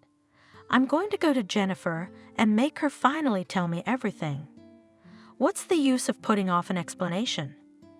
It's better to find out right away, to dot the I's and cross the T's. I can't wait till morning. So what time is it? He turned on the light and glanced at the clock. It's 2:00 in the morning. She's asleep, of course, but I can't wait till morning. I have to ask her now. She must understand me. Robert dressed hastily and tiptoed to Jennifer's cabin. He stopped in front of the door and listened. It was quiet. Jennifer? The young man spoke in a loud whisper and knocked gently on the cabin door. Jennifer, please open the door. Don't be afraid, it's Robert. I need to talk to you right away. Robert listened again. The door was silent. He knocked more insistently. Suddenly the lock clicked and the door opened. What are you doing here? Squinting against the bright light, the frightened girl asked, Did you see what time it was? Why the hell are you breaking in the middle of the night? Are you awake too?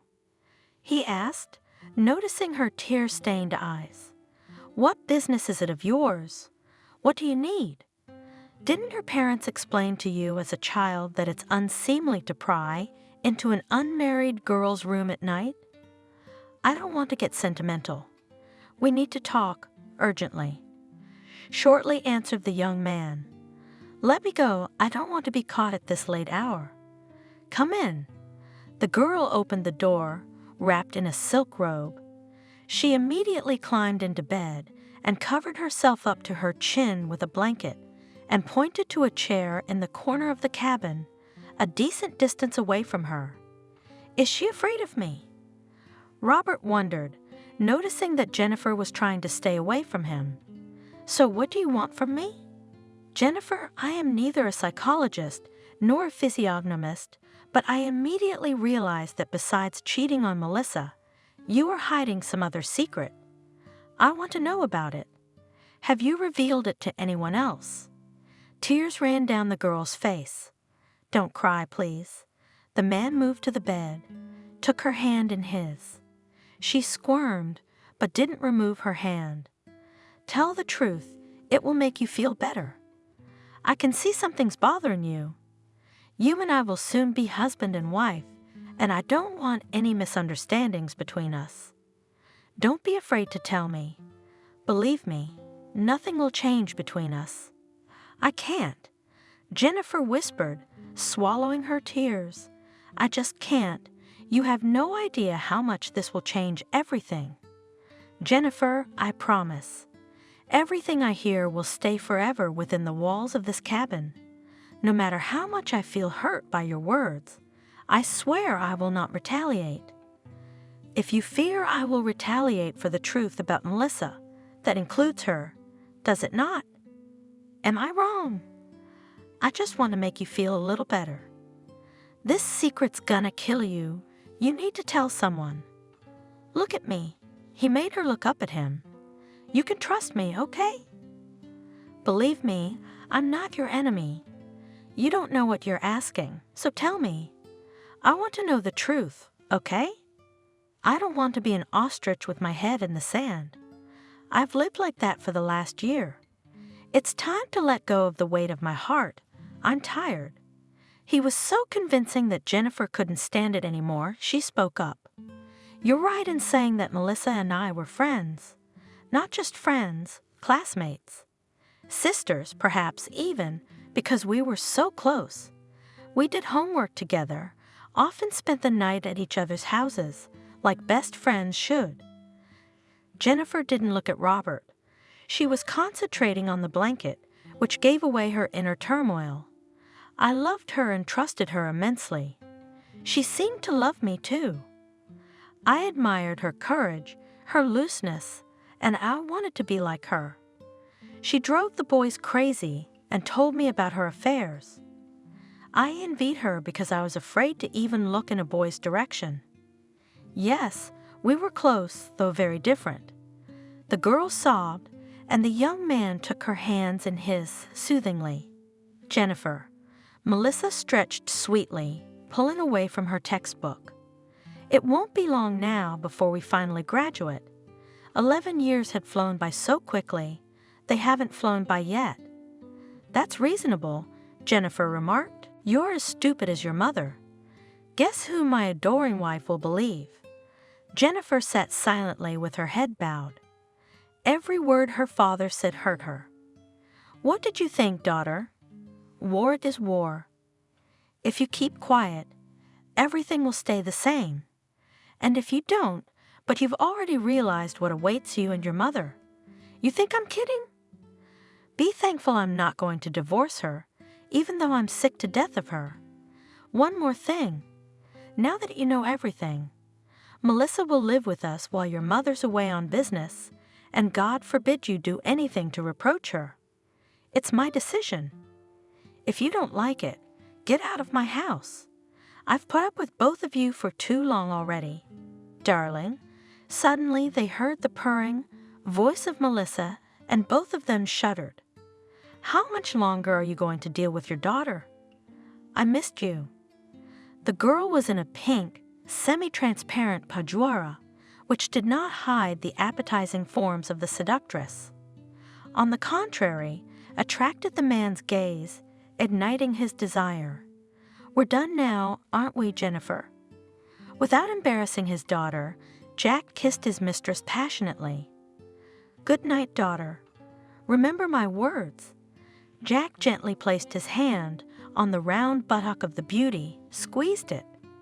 Melissa shrieked merrily. The man kissed her again. Finally they left.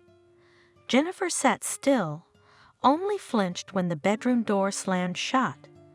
Robert swallowed nervously, squeezed Jennifer's hand, which he never released from his grasp. Tears fell down Robert's arm. He realized how much pain every word was causing Jennifer, gently pulled her against him. If it's hard for you to talk now, let's postpone the conversation until tomorrow. The young man suggested, I have already regretted 10 times that I woke you up. No, she recoiled from him. I've been carrying all this inside me for too long. I have to get free or my heart will be torn to shreds. She took a breath and spoke again. I was so scared. I was afraid to confess to my mom because I was afraid my dad would carry out his threats and we would be left on the streets. And then I knew that Mom really loved him very much. I did not want to interfere in their relationship, did not want to destroy my mom's illusions, happy family life. The girl was silent for a long time. Am I a coward? She quickly glanced at the young man. Are you judging me? Of course not. He stroked her hand. She withdrew into herself again for a long time. What happened then? Robert asked quietly to bring Jennifer out of her deep thoughts, and then the nightmare began. Every time Mom went away on a business trip, Melissa came to spend the night. They didn't have to hide anymore. As soon as my dad got home from work, Melissa would show up. They'd stay in the bedroom until morning. They didn't notice me, like I was nothing. I didn't talk to my father much. I didn't leave my room much at all. They enjoyed each other's company. And you, how did you put up with all this? What could I do? I went to my room and had to watch in silence as my father openly cheated on my mother with my best friend. And you never spoke to your father again. Didn't try to talk some sense into him. It was like he'd lost his mind. Jennifer said slowly, "You know, I feared him and hated him. With Melissa in his life, he became a total stranger to me. And now too, Melissa is gone, but the fear, it's still there. I live under a sword of Damocles, a sense of danger that won't let go. My father keeps his guard up. I try not to be alone with him. Sometimes he'll look at me like that, like an X-ray, and he'll see everything I'm thinking. How long has this been going on?" Robert asked. "Did they see each other for a long time?" "Fortunately, if I may say so, not very long. Melissa got pregnant. I don't know why, but she didn't tell her parents who the father was. They decided she was going to have the baby, and while it wasn't too noticeable yet, took her to another city. My daddy was only glad. Apparently he was fed up with her, or maybe he was afraid of the responsibility. Because if Melissa talked, he'd have to come clean. He was aware of the consequences." Jennifer was silent. What happened next? "I don't know." The girl answered. "The school year ended. Melissa didn't come back. I went to university, and I chose a different city to study in, so that I could live away from my father and not meet Melissa. Then I got a job there. I didn't plan on coming home at all, ever.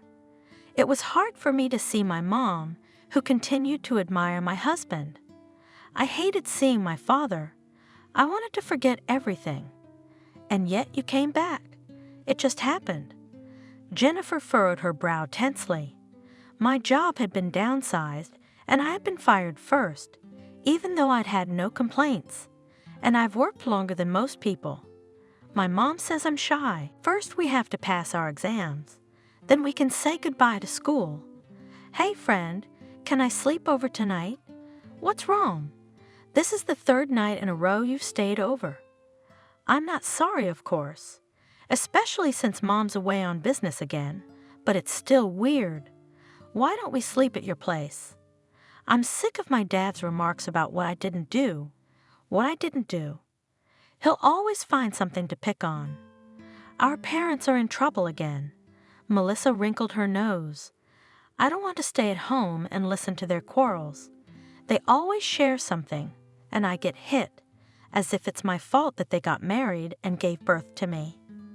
"Okay, stay," Jennifer agreed. "You'll help at home. We'll manage everything together, and it's more fun together." In the evening, the friends talked for a long time and fell asleep late. Jennifer was awakened in the middle of the night by a vague feeling of unease. "Melissa?" She whispered into the darkness. She reached out her hand and realized that the girl was not beside her. "Melissa, where are you?"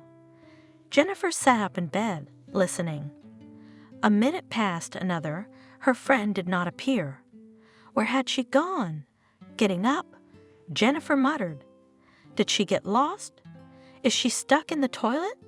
Yawning, she walked to the kitchen, slapping the floor with her bare feet. Strange, it's dark everywhere. There's definitely no one in the bathroom and no one in the kitchen. Pushed by a vague premonition, she cautiously opened the door to her parents' bedroom. Melissa. Involuntarily shrieked Jennifer, caught with horror. On the bed in an embrace lay naked Melissa and her father. "Dad, how could you?" The father, as if stung, jumped up in bed, quickly threw a blanket over the girl lying next to him, with the same speed put on his underpants and rushed to his daughter. "What the hell are you doing in the bedroom? How many times have I told you not to come in without permission? He hissed angrily, grabbed her by the hair, and dragged her into the kitchen. He pushed the confused Jennifer into a chair, turned on the light, and fixed his eyes on her face. "Remember, you saw nothing." The girl listened to her father, and it seemed to her that in front of her was not her favorite father, but some furious monster with rabid eyes. "Try to tell your mother what you saw. I'll destroy you both." "Dad, how could you?" "She's my classmate." Jennifer's lips trembled and tears rolled down her cheeks, covering her eyes, but she didn't wipe them away, afraid to move, lest she anger her angry father even more. The skin on her head burned, but the girl endured. Resentment rising in her heart, Jennifer didn't know how to behave after everything that had happened. "What about Mom?" "Mom?" Dad laughed. "Your mom doesn't get out on business trips, and I'm a man. I need a woman every day, not once in a while. And the fact that Melissa is young?" He hesitated, trying to find the right words. "That's the good thing about her. She gives me something I've never gotten from your mother in my life. You have to tell your mother everything yourself, or I will. I'm not gonna let you cheat on her. You can't do something so mean to her. Don't you dare." The father advanced threateningly toward his daughter. "And I won't let you hurt her. Mom will kick you out of the house. I'm the one who will kick you out, because the apartment is mine. So think before you open your mouth, and your mother won't believe you. She loves me too much, that silly goose, but I'll do everything I can to turn her against you. Believe me, I'll convince her you're lying about me. Mommy won't believe you." Jennifer sobbed, not very confidently. "To the bosses need toothy, self-aware workers, and I could not defend myself." "So what? You couldn't find a new job?" "I couldn't get a job quickly. I needed something to live on and something to pay the rent. And then my mom started calling me every day and urging me to come back because she missed me so much." "So you came back?" "Yeah, I was weak again. I let my emotions get in the way." "You don't regret coming back?" "Of course I do. I felt like a sheep to the slaughter, and I couldn't change anything." "You're like a snail, always in a shell." "That's true. I wasn't very good at showing my feelings before, and I'm not so good at it now. When I'm with my father, I get lost. I can't say a word. It's like I'm paralyzed. At such moments, I see myself again as a 17-year-old girl, intimidated by my father in the kitchen. I can even still physically feel the pain I felt when he dragged me out of the bedroom. Also, it took me a long time to get rid of the mocking look Melissa always gave me as she walked out of my parents' bedroom in the mornings. If someone else had told me that story, I never would have believed it." Robert spoke thoughtfully. "I've been watching your family. Your father is very good to you, and I never thought he could be cruel." "Oh, yes," said the girl, grinning. "Sometimes I think I'm crazy, that all my fears are a figment of my imagination. Father acts as if nothing had ever happened. He's back to the kind and caring father I knew him to be before I met Melissa, and his love affairs are just something I made up. I almost believed I was imagining it myself, until one day Melissa came home. So she was out of town the whole time. Yeah, I didn't know anything about her all those years. I cut all ties with her after high school. I didn't realize I'd have to see her again. She came back a couple of years after I did. I was sure my father wouldn't see her again. And for a while Melissa had fun with other men, changing them like gloves, easily breaking hearts, manipulating the feelings of fans in love. I watched her from afar, hoping that she would leave my family alone forever, waiting for her to finally marry and settle down. Only I was wrong, naively believing that Melissa was thus seeking her feminine happiness. She wanted to make my father jealous. And did he succumb to her charms again? Not at first. I was glad she no longer had power over him. I believed that my father was cured of his morbid attachment to her. And then Melissa met you." Jennifer glanced quickly at Robert and hid her eyes again. "You were such a beautiful couple, and I had a hope in my heart that Melissa had finally found her womanhood. She looked truly in love. I'd already decided she was settling down. All that was before you met her was meaningless youthful fun. Family life must be a lot to live up to. I thought she loved me too. I never doubted my feeling for her. I'd tear anyone's throat out for her. And like all lovers," Jennifer smiled sympathetically, "hadn't you noticed that Melissa is not what you thought she was, enchanted by her beauty and intelligence? You can't take that away from her. My father didn't mind Melissa's slight infatuations. He realized that she was deliberately trying to hurt his feelings and make him jealous. Both she and he knew what was going on. The rest of us were completely unaware that a love affair was unfolding in front of everyone's eyes. But with you, Melissa was about to get married. He realized that Melissa would soon be out of his reach, and forbidden fruit is always sweet. So Dad had another affair with her, which is exactly what your fiancé was counting on. How hard it must have been for you to see all that and not be able to stop. You're right. I couldn't bear to see my father and my girlfriend, and I felt sorry for my mother. She had no idea what was going on behind her back. They both stopped talking. Did you know Melissa was pregnant?" Robert asked suddenly. "Unfortunately, yes." She sat with her head down again, her voice low and sympathetic. "I only found out by accident, and after Melissa was dead." The girl fell silent. It was hard for her to speak. Jennifer woke up early, habitually shaved her way to the kitchen to make her parents' breakfast. She was stopped by her father's muffled voice coming from the kitchen. "What are you going to do? Raise me?" Jack said irritably into the phone. "It's too late. I'm a big boy, but don't tell me that you've never had a mistress." The girl froze, realizing that it was Melissa, although her father had not mentioned any names. "There, you don't need to conscience me at all. I understand perfectly well. There's nothing to worry about. I assure you, I'm not going to marry her." "Yeah, well, that's just the way it is. Could you have held out?" "Neither could I. Don't you know how these things are done? For money, any midwife will do the best." Jennifer went cold. Melissa is pregnant? The father wants to send her for an abortion? What a rascal! The girl shook with fear of being seen, but she forced herself to listen to the conversation to the end. There's no problem anymore. Jennifer heard that the father was beginning to lose patience. The problem solved itself. I didn't understand what Dad meant at the time, and later I learned that Melissa had died. I'm so sorry you had to find out all that. You know, Robert spoke slowly.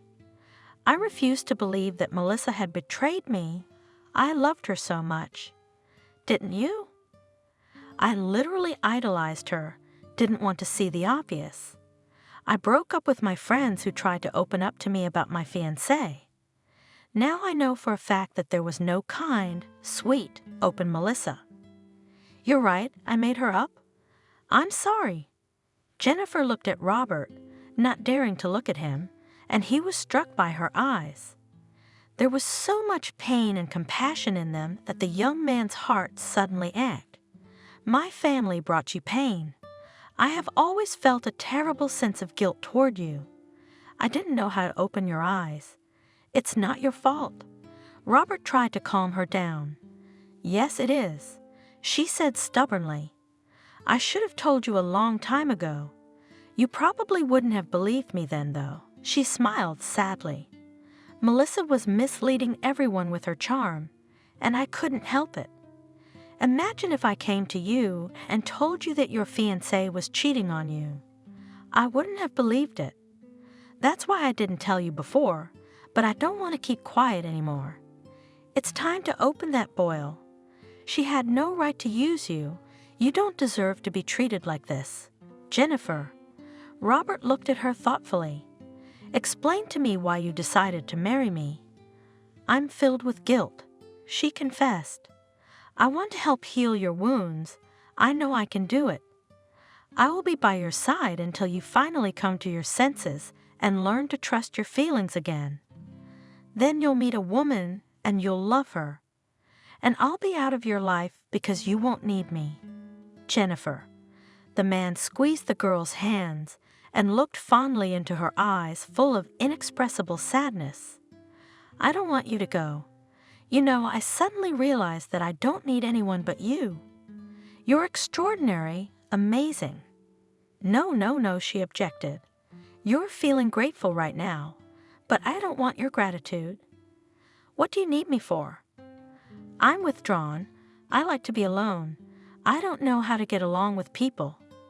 You need another wife. You don't know yourself. Robert said affectionately, I see a brave, caring, and defenseless girl in front of me. I want to embrace you, to be your protector, to guard your peace, so that no one would ever dare to hurt you even with a glance. But I can't give you anything. Jennifer answered confused, You are here beside me. I believe that in time, when we know each other better, we can truly love each other. It's the pity in you that speaks for a girl hurt by fate. Jennifer shook her head sadly. I don't believe in love, and I don't know how to love. My father killed that feeling in me, destroyed my faith. I'm just a shadow of a real person, and I'm burned out inside. You won't find happiness with me.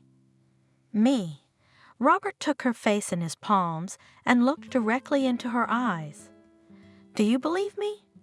He saw how the expression of her eyes gradually changed.